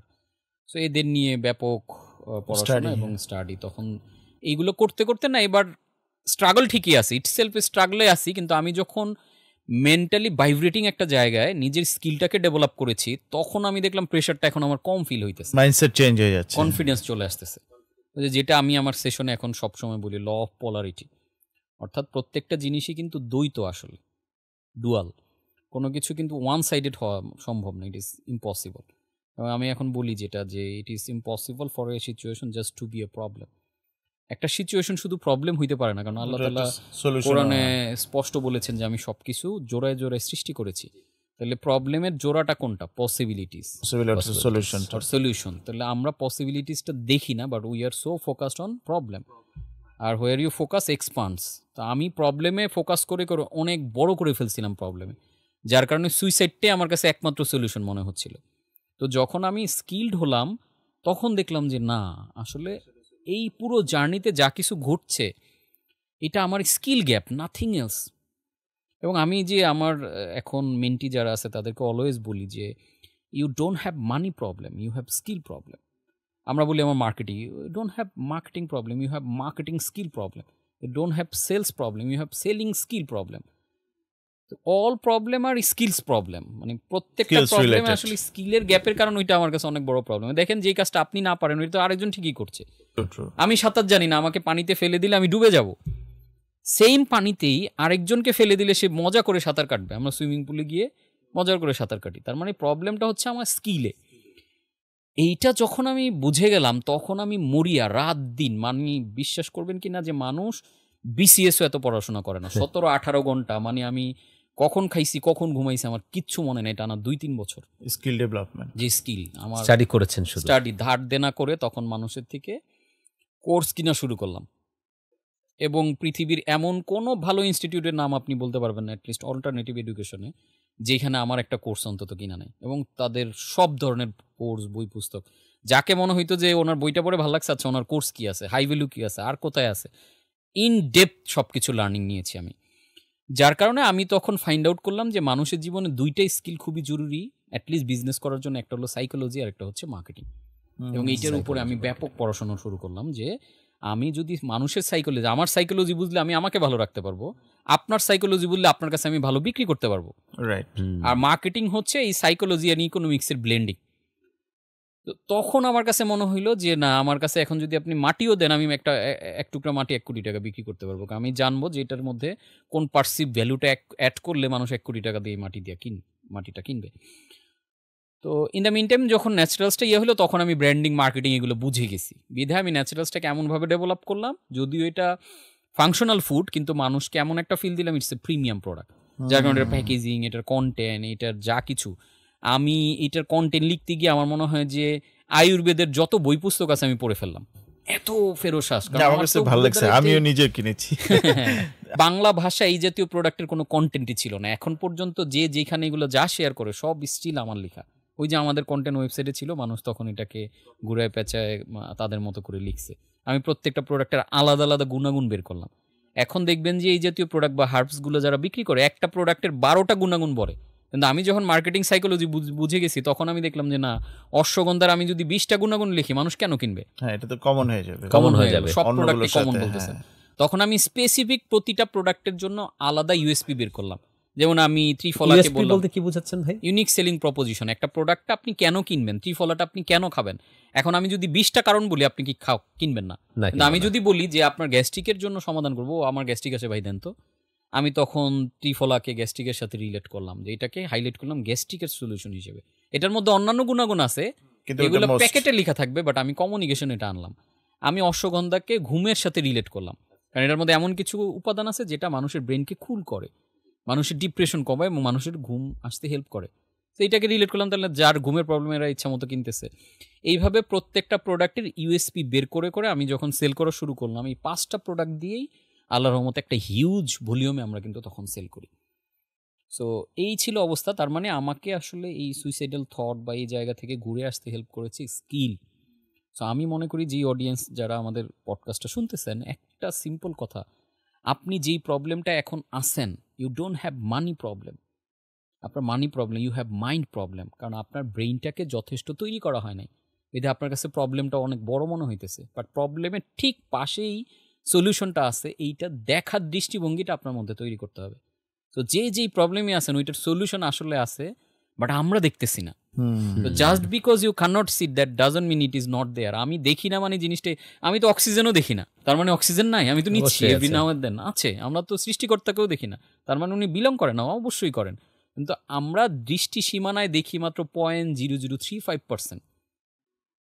আমরা 400 to 700 ন্যানো দৈর্ঘ্যের আলোর ইয়াটা দেখি, ইলেকট্রোম্যাগনেটিক ফ্রিকোয়েন্সিটা দেখি, এর বাইরে কিন্তু আর দেখি বিশাল জগৎ আমরা দেখি না। 99.99% আমরা আসলে দেখি না। তার মানে এই যে দেখার চোখটা তৈরি হয় কিন্তু স্কিলে এবং লার্নিংয়ে। বই পড়া, আপনি যেই সমস্যা আছেন ওই রেলিভেন্ট বই পুস্তক, ওই রেলিভেন্ট কোর্স কোচিং আপনি নেন, দেখবেন ওইখানে সলিউশন আছে। সো ন্যাচারালস থেকে যখন আস্তে আস্তে মুভ করা শুরু করলাম, তখন মূলত মামলাগুলোতে আমরা কিছু কিছু করে টাকা, যাদের সাথে মামলাগুলো ছিল তাদের সাথে আমরা রিচ করলাম যে আমরা আপনার টাকাগুলো এইভাবে দিতে চাচ্ছি, চলেন আমরা কোর্টে গিয়ে জিনিসটা প্রেজেন্ট করি। তো প্রেজেন্ট করে তাদেরকে যখন কিছু টাকা পয়সা দেওয়া শুরু করলাম, আস্তে আস্তে তারা অলমোস্ট সবাই এগ্রি করলো। এগ্রি করার পরে আমরা কোর্টে গিয়ে তাদের পেমেন্টটা দিতাম, ওইখানে তারা নিত। তো এইভাবে আমরা সবগুলো মামলাকেই ডান করতে সাকসেসফুলি সব। এর মধ্যে কি এরকম কখনো সিচুয়েশন হয়েছিল কাঞ্চন ভাই যে অ্যারেস্ট হতে হয়েছিল বা আপনার? এর মধ্যে আমাকে এই একটু ভালো সময়ের মধ্যেই, যখন ন্যাচারালস বা সবই চলতেছে, এই সময় করোনার পর মূলত হঠাৎ করে একদিন মূলত পুলিশ পুরা বাড়ি ঘিরে ফেলে। তো আমার মাথায় একটা জিনিসই কাজ করতেছে যে এই অবস্থায় আমি আটকা পড়ে গেলে এখন টাকা পয়সাগুলো কেমনে দিবে, কারণ মানুষের সাথে মাত্র ডিল করতেছি। জি। তো ওই অবস্থায় মূলত আমি গ্রেফতার হয়ে 8 দিন ছিলাম জেলেতে। এবং আমি মনে করি যে আমার জীবনের সবচেয়ে স্ট্রাইকিং ঘটনা এটা, কারণ আমাদের ফ্যামিলির ইতিহাসে কখনো কেউ জেল খেটেছে এটা নাই। আচ্ছা। তো 8 দিন যখন ওইখানে থাকলাম, আর জেলের সিচুয়েশন, আই হোপ আমাদের সবাই জেলে না গেলেও বাট সিচুয়েশনটা সবাই জানে। ওইখানে যে খাবার, ওইখানে যে এনভায়রনমেন্ট, মানে একটা রুমের ভিতরে ধরুন 50 জন মানুষ দিয়ে রাখছে না, আপনি ভালোভাবে ঘুমাতে পারছেন, সকালবেলা আপনাকে পচা রুটি খাইতে দিচ্ছে, পচা সবজি দিবে, এই ধরনের আর কি একটা এনভায়রনমেন্ট, যেটা আসলে আমাদের মতো সাধারণ মানুষ ওইটা মুখে তোলা টাফ। আবার ওইখানে তো জেলে তো আর সব ভালো মানুষ নেশা করতেছে বিভিন্ন, এই যে রুমের ভিতরে সিগারেট খাইতেছে, তো ওইটা একটা মানে জাহান্নামের একটা আলামত আর কি, ওরকম একটা সিচুয়েশন। কিন্তু ওইটা আমাকে আসলে শক্তিটা কোত্থেকে দেয় যে পৃথিবীর সবচেয়ে খারাপ পরিস্থিতি থেকে আল্লাহ আমাকে মুক্ত করেছে। এবং আমাদের টিম মেম্বাররা, দেলোয়ার, আমাদের রাহেন ভাই, জাহিদ, পলাশ ভাইরা যারা বাইরে ছিল, তারপর ওই সময় ফিনান্সিয়ালি আমার ফ্রেন্ড রনি, রাব্বি সহ যারা বিভিন্নভাবে হেল্প করেছে, আসলে আমি তাদের কাছে কৃতজ্ঞ যে তারা অ্যাটলিস্ট এত সিচুয়েশন, এত ক্রাইসিস মোমেন্টে এই মানুষগুলো কিন্তু আমার প্রতি একটা বিশ্বাস রেখেছে, লয়াল ছিল যে না ওনার। কারণ আমি আসলে বাস্তবতা কি, পুরা জিনিসগুলোই শিকার হয়েছি আনইনটেনশনালি, নিয়তটা ছিল না। আমি এর জন্য এটা খুবই বিলিভ করি, বুখারী শরীফের সেই প্রথম হাদিসটা, যে আমাদের নিয়তের উপরে যে নির্ভরশীলতা, তার মানে আমার নিয়তটা ভালো থাকে, আল্লাহ কিন্তু ঠিকই আমাকে বাঁচায় আনছে। আমার ইন্টেনশন ছিল না যে কোনো একটা মানুষকে আমি ক্ষতিগ্রস্ত করব, কিন্তু আমি যেহেতু ক্ষতিগ্রস্ত হয়ে গেছি, এখন তো স্বাভাবিকভাবে আমার থ্রুতে আপনিও হয়েছেন। সো ওই 8 দিন যদিও একটা কঠিন সিচুয়েশন ছিল, কিন্তু বাইরের টিম মেম্বাররা খুব দারুণভাবে কাজ করে এই মামলাগুলা থেকে। এবং ওইটাতে বড় লাভটা যেটা হয়েছিল যে মামলাটা হওয়ার কারণে, অ্যারেস্টটা হওয়ার কারণে প্রত্যেকটা মামলা থেকে আমি জামিন পেয়ে যাই। ওই প্রথম 8 দিন পরে ফিল করলাম যে আমি গত 5-7 বছরের মধ্যে মুক্ত পুরোপুরি। কারণ এখন তার আমার পলানোর কিছু নাই, হাজিরা দেওয়ার কিছু নেই, অলরেডি আমি জামিনগুলো নিয়ে আসি একটা লম্বা সময়ের জন্য। ইন দ্য মিন টাইম আমরা যেই সময়টা পাইছি মানুষের সাথে ডিল করে আমি বেরোয় আসতে পারবো। এবং তখন আমি লিমিটলেস হয়ে গেলাম। আচ্ছা। যে আপনি যখন ডুবতে ডুবতে ডুবতে তো একদম শেষ প্রান্তে চলে যাবেন, দেয়ালে পিঠ থেকে যাবে, আর তো যাওয়ার আপনার জায়গা নেই। মানে আমি যে এরপরে কি আছে, মারা যাওয়া, তো জেলই যেহেতু খেটে ফেলছি, এখন আর কোনো রাগ ঢাক নাই। তখন আমি কাজ শুরু করলাম একদম খুবই ডেসপারেট, অ্যাগ্রেসিভ, যে এখন তো আমার কোনো ভয় নাই, আর কি হবে, আর লজ্জা নাই, আমি তো পুলিশ থেকে 3 বছর পালায় থাকছি। কিন্তু এখন যেহেতু ধরা একবার পড়েই গেছি, সবাই জানাজানি হয়ে গেছে, সো আমাকে এখন এমন কিছু করতে হবে যাতে আমি রাইট ছিলাম এটা প্রুভ হয়। এবং ইন্টারেস্টিংলি আমাদের এখন যাদের সাথে মামলা ছিল এরাও আমার সাথে এখন গুড রিলেশন, সবাই ভুল স্বীকার করে, এবং আমি সরি বলাচ্ছে তারা আমার সাথে দেখা হইলে কথা হইলে আরো 5 বার সরি বলে যে না তোমাকে আসলে বুঝতে ভুল পেরেছে বুঝে- মূল হ্যাঁ, বিষয়টা। বুঝতে পেরেছে যে আমি ক্ষতিগ্রস্ত। তাদেরকে এনে অফিসে আমি দেখাইছি অ্যাক্টিভিটি, আমাদের ডকুমেন্টেশন, যে একটা টাকা আমরা এলোমেলো নষ্ট করি নাই, একটা টাকা দিয়ে আমি অবৈধ কোনো সম্পদ করি না, আমি কোনো ব্যাংকে আমার ব্যালেন্স নাই, ইভেন আমি জমি কিনা কোনো ধরনের লাক্সারি আমি করি নাই, কখনোই না। পুরোটাই এখানেই ছিল। হ্যাঁ, পুরোটা এখানেই ছিল, অ্যাসেটের মধ্যে ছিল, এবং তাদের জন্যই আমি কোনো লাক্সারি, এবং আমাদের টিম মেম্বাররা যে আমাকে এতটা বিলিভ করেছে বিকজ অফ দ্যাট, তারা দেখেছে যে একটা টাকা আমি নষ্ট, ইভেন আমি গত 10 বছর আমার কোম্পানির কোনো টাকা আমি টাচ করি না, স্টিল ক্যাশ টাকা আসলে আমার টিম টাচ করে, কোথায় দিতে হবে তারা দেয়। সো আমি এতটা নিজেকে জিনিসটা থেকে ফ্রেশ রাখি যে টাকার কারণে যাতে আমার চিন্তাধারায় পরিবর্তন না আসে, টাকা দেখে যাতে মনে না হয় আমি অবৈধভাবে একটা কিছু করি। আমার কোম্পানির যত চেক আমি শুধু সাইন করে দিচ্ছি, টাকা পয়সার হিসাব নিকাশ আমি দেখতেছি, অবজার্ভ করতেছি, কিন্তু কোনো টাকা আমি রিসিভ করি না, কখনোই টাচই করি না লাস্ট 10 ইয়ার্স। তো যার কারণে আমার স্বচ্ছতার ব্যাপারটা আমার কাছের মানুষগুলা খুব ক্রিস্টাল ক্লিয়ারভাবে জানে, যার কারণে তাদের আস্থাটা আমার পুরোপুরি ছিল এবং তাদের সাপোর্টটা পুরোপুরি ছিল, যেটা আসলে আমাকে হেল্প করেছে এই জায়গায়। এই জন্য আমি যেটা বলি যে দিন শেষে honesty is the only policy. আপনার মধ্যে অনেস্টি থাকলে, আপনার যদি সৎ নিয়ত থাকে, আমি বিশ্বাস করি পৃথিবীর যত খারাপ সিচুয়েশন আপনি থাকেন, সৃষ্টিকর্তা তো একজন আছে, আপনি অবশ্যই এটার প্রতিদান পাবেন। কেউ যদি এই জীবনে নাও পান, আমি বিলিভ করি পরকাল বলতে কিছু আছে, ওই জীবনে পাবেন। তো এই জন্য অবশ্যই। নিয়তটা ঠিক রাখা এবং অনেস্টিটা ধরে রাখাটা খুব ইম্পর্টেন্ট।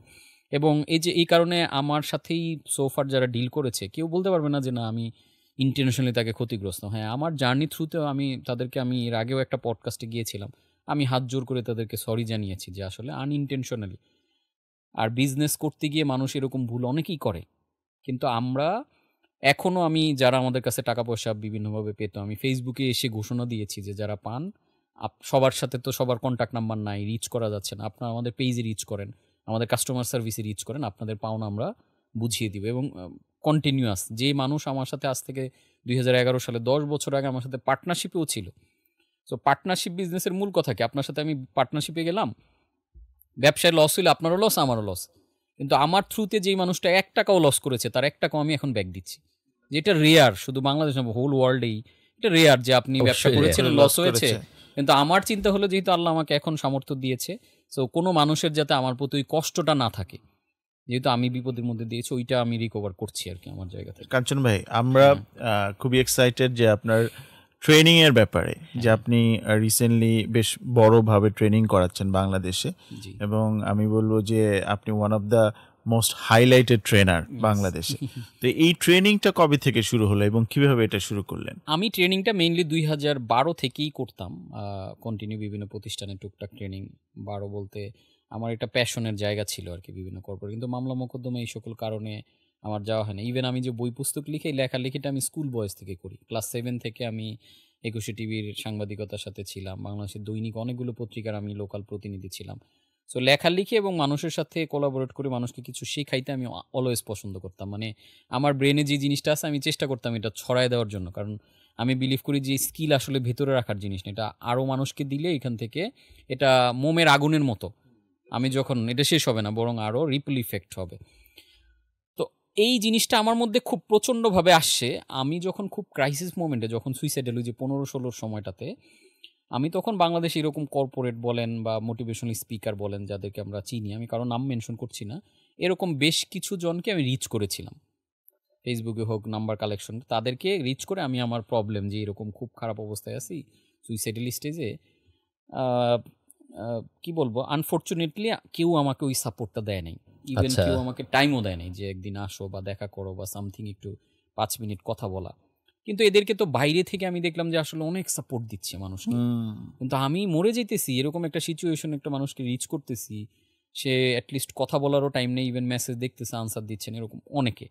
তো ওই জিনিসটা আমার মাথায় খুব স্ট্রাইক করে এবং এটা স্টিল আমার মাথায় আছে। তখন আমি যখন এই ক্রাইসিসগুলো পার করে ফেলছি, তখন আমার কাছে মনে হইলো যে আমি কাঞ্চন এই স্ট্রাগলের মধ্য দিয়ে গিয়েছি, কষ্টের মধ্যে গিয়েছি, সেম সিচুয়েশনে তো বহু মানুষ যাচ্ছে, লাখ লাখ কোটি কোটি মানুষ। তাহলে হোয়াই নট এই জায়গায় একটা বড় গ্যাপ আছে মার্কেটে, কেউ এই সাপোর্টটা দিচ্ছে না, সবাই বড় করে লেকচার দিতেছে, মোটিভেশন, দ্যাটস ইট। তারপর আর পার্সোনাল কানেকশন নাই, বিপদের সময় নাই কেউ কমপ্লিট সলিউশন দিচ্ছে না, কমপ্লিট সলিউশন দিচ্ছে। তখন আমি চিন্তা করলাম যে আমি যে স্ট্রাগলে গিয়েছি আর কোনো উদ্যোক্তা যেন সেম স্ট্রাগলের মধ্যে দিয়ে না যায়, আমার যোগ্যতা দিয়ে, আমার যতটুকু এক্সপিরিয়েন্স দিয়ে আমি পাশে দাঁড়াইতে চাই। সো আমি যখন ঘুরে দাঁড়ালাম তখন মনে হলো যে আমার এই জার্নিটা, এই 17 বছরের যে জার্নির মধ্যে 13টা বছর কেটেছে পুরোটা ট্র্যাজিক। সো আমার এই ট্র্যাজেডি থেকে পাওয়া যে এক্সপিরিয়েন্স, এইটা আমি ছড়াই দিতে চাই, কারণ আমি পৃথিবীতে সারা জীবন বেঁচে থাকবো না, কিন্তু আমার এই স্কিলগুলো যদি আমি দিয়ে যাই, আপনার লার্নিং গুলো যদি দেওয়া যায়, হ্যাঁ, এইটা পৃথিবীতে থাকবে, হাজারো লাখো মানুষ ঘুরে দাঁড়াবে। এবং তখন আমি চিন্তা করলাম যে না, এগুলো আমার মধ্যে রাখবো না, আমি এগুলো দিব, যারা স্ট্রাগল আমার মতো করতেছে তারা যাতে আমার মতো এই কষ্টটা না করে। এবং এটা তখন এটা আমার লাইফের নাম্বার 1 প্যাশন এখন, মানে অন্য যা কিছু করি একটাই উদ্দেশ্য যে আমি কতজন মানুষকে স্ট্রাগল থেকে বের করে আনতে পারলাম। এবং আপনাদের দোয়ায়, আল্লাহর রহমত, সোফার আমরা অনেককেই, সোফার শতাধিক মানুষকে যাদের ঋণ থেকে আমি বের করে আনতে পেরেছি। জি, এরকম অসংখ্য মানুষকে যাদেরকে আমি সুইসাইড থেকে একদম চলে গেছে লাস্ট স্টেজ, সে আমার একটা ভিডিও দেখে আমার সাথে একটু কন্ট্যাক্ট করেছে, একটু কথা বলেছে, তারপর আমার কোচিং নিয়ে সে তো শুধু ঘুরে দাঁড়ায় না, সে এখন অসংখ্য মানুষের রিজিকের উসিলা হচ্ছে। আলহামদুলিল্লাহ, আলহামদুলিল্লাহ, এটা আল্লাহর বিশাল শুকরিয়া। আমি এইটা এখন এইভাবে ফিল করি যে আল্লাহ হয়তো ওই পরিস্থিতির মধ্য দিয়ে আমাকে তৈরি করেছে এরকম অসংখ্য মানুষের তার জীবনকে সুন্দর করার, সমৃদ্ধ করার একটা উসিলা হিসেবে তৈরি করেছে। সো এই কারণে এইটা আমার, অনেকেই চিন্তা করতে পারেন যে এটা আমার আর্নিং বা আমার ব্রেভ কোর্স বা অনেক কিছুর প্রাইসিং দেখে প্রত্যেকের কাছে প্রথমে মনে হয় যে এগুলো কোর্স বিক্রি করে আমি হয়তো ইনকাম করি। হ্যাঁ, এটা একটা কোয়েশ্চেন হচ্ছে যে প্রাইস এত বেশি কেন? হ্যাঁ, এইটা because of the pricing, because of the high value. কারণ আমি একটা জায়গা সবাই স্কিপ করে যাচ্ছে, আমার ব্রেভ কোর্সের পার্টিসিপেন্ট সোফার 400, ব্যাচ 5 পর্যন্ত। ইন্টারেস্টিং ব্যাপার হচ্ছে আমার অন্যান্য কোর্স যেগুলো লো ভ্যালু, এইগুলোর পার্টিসিপেন্ট সোফার 1,24,600। আচ্ছা, কিন্তু সবাই হাইলাইট করতেছে এই 400 জনকে। এখন এই 400 জন কারা? ওই কোর্সগুলো করে যাদেরকে আমি তৈরি করতেছি। সে ফর আপনার বিজনেসটা এখন 5 ফিগারে আছে, আপনি আমার 300 টাকা একটা বই পড়েছেন, আমার ইভেন আপনি যদি এখনও আমার ওয়েবসাইটে যান দেখবেন বিজনেস ফান্ডামেন্টাল কোর্স, যেটা আমি 1500 টাকা বিক্রি করতাম, এখন অ্যাবসলিউটলি ফ্রি দিয়েছি, যে ছোট উদ্যোক্তারা ওইখান থেকে ফ্রিতে শিখুক। ইভেন আপনি ইউটিউবে গেলে দেখবেন আমার বিজনেস মাস্টারি 3 দিনের 12 ঘন্টার কোর্স পুরো ফ্রি দেওয়া, যেটা আমি চাইলে 15 থেকে 20,000 টাকা অনায়াসে বিক্রি করতে পারি। আমার কথা হচ্ছে যে আপনি যখন 5-6 ফিগারে স্ট্রাগলিং ছোট এন্টারপ্রেনার, আপনার জন্য আমি 1 টাকাও নিচ্ছি না, আপনি ফ্রি অফ কস্টে এগুলো দিয়ে একটা লেভেল পর্যন্ত তৈরি হন। 300 টাকা 400 টাকায় আমরা তো একটা বার্গার খাই, একটা বইয়ের মধ্যে আমি ক্যাশ মেশিন বই, business blueprint, brain balance to bank balance, এই 3টা বই মিলে আপনার মনে হয় 1000 টাকা আসবে না। 3টা বই আমি যা লার্নিং দিয়েছি, এটা তো আপনি, আমি যদি চাই যে এগুলোকে আমি লাখ টাকার কোচিং এ বিক্রি করি, মানে একজনের সারা জীবনের লার্নিং, তো আপনি 1000, 1500, 2000 টাকায় কোর্স খরচ করে আমার সকল কোর্স করে ফেলতে পারবেন, এক্সক্লুডিং ব্রেভ। এখন ব্রেভটা কাদের জন্য? আপনি যখন শুরু করে নিজেকে তৈরি করলেন 5-6 ফিগার পর্যন্ত মোটামুটি স্টেবল, আপনার ব্যবসায় আর্নিং আসতেছে। ব্রেভের ভ্যালুটা কত? ব্রেভে আমরা এখন 5 লাখ টাকা এভারেজ ভ্যালু, বিভিন্ন সময় অফারিং এ 3.5 লাখ 4 লাখ এরকম যায় আর কি। একটা ব্যাচে সর্বোচ্চ কতজন মেম্বার নেন? আমরা লাস্ট ব্যাচে ছিল আমাদের 234 জন। আচ্ছা, কত নম্বর ব্যাচ চলছে? রিসেন্ট এখন ব্যাচ 6 রেজিস্ট্রেশন চলছে আর কি। এর চাইতে কি কোনো হাই ভ্যালু আপনার কোনো কোর্স আছে? হ্যাঁ, এরপরে যারা ব্রেভ কমপ্লিট করে তাদের জন্য ব্রেভ অ্যাডভান্স আছে আর কি। সেটা ভ্যালু কত? ওইটা 30 লাখ। এর চাইতে কি কোনো অ্যাডভান্স কোনো কোর্স আছে? এরপরে এখন এটা ঘোষণা দেই নাই, বাট আছে। ওইটা ভ্যালু কত হবে? ওইটা 1 কোটি টাকার উপরে মাস্ট। অসাধারণ। সো এখন মনে হইতে পারে যে না, এত জিনিসপত্র, এত টাকা পয়সার গল্প, মনে হয় এটা আমার earning source. No, itself Brave coaching আমার জন্য লস প্রজেক্ট, বিকজ এখানে আমার যে পরিমাণ টাইম দিতে হয়, টাইম ভ্যালু অফ মানি হিসেব করলে এটা আমার জন্য লস প্রজেক্ট। বিকজ এই সময় যদি আমি 5টা ব্যবসায় সময় দিই, ওই ব্যবসাগুলো থেকে এর চেয়ে বেশি সময় আসবে, কারণ ওইখানে আমার কর্মীরা কাজ করবে, আমাকে পার্সোনালাইজ সময় দিতে হবে না। আমি এই কোচিংয়ে কিন্তু পার্সোনালাইজড গাইডলাইন দিই, যার কারণে আপনার ব্যবসার প্রত্যেকটা plan, funnel making, strategy, plan making, যেগুলো নিয়ে আমার রাত দিন আপনার সাথে কানেক্ট থাকতে হয়। এখন it's a coaching, not course. ওই যে 5,000 বিলো 5,000-এ 500 টাকা 1000 টাকা আমার যেগুলো, ওগুলো সবই কোর্স। ওয়ান টাইম আপনি রেকর্ডটা শুনে নিলেন। আর ব্রেভ ইজ এ কোচিং, যেখানে আমি আপনাকে প্রতিনিয়ত সময় দিচ্ছি, রাত 2টা বাজেও আপনি আমাকে ফোন দিয়ে পাচ্ছেন, হোয়াটসঅ্যাপে মেসেজ করতেছি। এটা long duration coaching, long duration, যেখানে আপনাকে 6 মান্থ 1 ইয়ার লার্নিং দিতেছি, স্ট্র্যাটেজি দিতেছি, আপনাকে নিয়ে আমি ওয়ার্কশপ করতেছি, আপনাকে আমি ওয়ান ওয়ান সময় দিচ্ছি, যেটার মাধ্যমে আপনার পুরো বিজনেসটাকে আমি গুছিয়ে দিচ্ছি। এবার চিন্তা করেন 6 মাসের জন্য যদি আপনার বিজনেসে আমি কনসালটেন্সি করি, আমি যদি মাসে 1 লাখ টাকা চার্জ করি, আপনাকে 6 মাসে আমাকে 6 6 লাখ লাখ টাকা টাকা 6 লাখ হ্যাঁ। টাকা। বরং এখানে 3 লাখ টাকায় যেটা পাচ্ছেন 6 মাসের একটা মেন্টরিং, কোচিং প্লাস একটা ভাইব্রেটিং কমিউনিটি, আপনার সাথে যে আরও 200-250 লোক আছে তাদের প্রত্যেকের থেকে আপনি লার্নিং পাচ্ছেন। কেউ আপনাকে বুস্টিং সাপোর্ট দিচ্ছে, কেউ কন্টেন্ট সাপোর্ট দিচ্ছে, কেউ ডিজাইন দিচ্ছে। এই যে একটা কমিউনিটি, যেটা মানে আনবিলিভেবল ভ্যালু, এটাকে আপনি কোনোভাবে টাকায় হিসেব করতে Convert পারবেন করা না। যাবে না। এখন প্রশ্ন হচ্ছে কেন এটা 3 লাখ টাকা? বিকজ আপনি ফ্রি এবং লো ভ্যালু কোর্স দিয়ে অলরেডি একটা আর্ন করছেন। আমি জিনিসটাকে এইভাবে দেখি, এটাকে আমি বলি মাইনিং। মাইনিং হচ্ছে বাংলাদেশে যত খনিজ সম্পদ আছে, এই খনিজ সম্পদ উত্তোলন করতে দেখবেন বিদেশি প্রতিষ্ঠানগুলো আসে, তাদের সাথে গভর্নমেন্ট এগ্রিমেন্ট করে যে তুমি আমার খনিজ সম্পদ তুলে দিবা, একটা পার্সেন্টেজ তুমি নিয়ে যাবা। সেম অ্যাজ আমি যদি আপনার সাথে এরকম এগ্রিমেন্টে আসি যে আপনার বিজনেসটাকে তুলে দিচ্ছে, এটার একটা পার্সেন্টেজ আপনি আমার পেছনে, সেটা আপনার বিজনেস আমি 10 কোটি টাকা ইনকাম করে দিলে আপনার 1 কোটি টাকা তো মনেই হবে না কিছু। তো বাইরের একজনের কাছে মনে হবে যে কোচ কাঞ্চন তো 1 কোটি টাকা, আপনি তো খুশি মনে আমাকে দিচ্ছেন। সোফার 400 ব্রেভ মেম্বার, কোনো নেগেটিভিটি নেই। এটা নিয়েও মার্কেটের কথা যে ঘটনাটা কি, এত টাকা দিয়ে মানুষ 500 টাকার কোর্স করে নেগেটিভ রিভিউ দেয়, এত টাকার ব্রিফ করে কেউ কোনো কিছু বলে না কেন? বিকজ আমি এইখানে তাকে লাইফস্টাইল দিই, তার হ্যাপিনেসের সে সন্ধান পায়, সে তার নিজেকে চিনতে শেখে, সে পৃথিবীর যে কোনো ক্রিটিক্যাল সিচুয়েশন ডিল করতে শিখে, যেটা আমি 17 বছর প্র্যাকটিক্যালি শিখেছি। আমি এটাকে তো এমন বলি যে আমার 17 বছর পুরো লার্নিংয়ের নির্যাসটা আপনাকে আমি 6 মাসে দিচ্ছি। আমার ব্রেন থেকে আপনার ব্রেনে ডাউনলোড হইতে জাস্ট 6 মাস লাগতেছে, দ্যাটস ইট। এখন আরেকটা ব্যাপার, এই কোর্সের ফি কি তাহলে আমার তো অন্যান্য বিজনেস থেকে ভালো আর্নিং আসে, এবং বাই দ্য ওয়ে আপনারা হয়তো জানেন যে আমি রিসেন্ট ইন্টারন্যাশনাল একটা ভেঞ্চার ক্যাপিটালিস্ট ফার্মের অ্যাডভাইজারি বোর্ড মেম্বার হয়েছি, যেখান থেকে আমরা 150 স্টার্টআপে সোফার আমরা বিনিয়োগ করেছি। এবং এটা ফাউন্ডেশনটা কোথায় হয়েছে? ইউএসএ? এটা ইউএসএ, হ্যাঁ। সো সেইখানে আমরা এর মধ্যে 25টা বিজনেস, 25টা স্টার্টআপের মেন্টরিং আমি করছি, সবগুলো international, UK, US, Chinese, Hong Kong base. বাংলাদেশের কোন স্টার্টআপ আছে এর মধ্যে? না, বাংলাদেশি নেই, সব ইন্টারন্যাশনাল। আমরা বাংলাদেশের জন্য ব্রেইভেক্স নামে করছি একটা। সো আমি মেইনলি আসলে কি কোর্স বিক্রি করি? না, আমি আসলে ভেঞ্চার ক্যাপিটালিস্ট তৈরি করার প্রসেসটা হচ্ছে আমার এটা।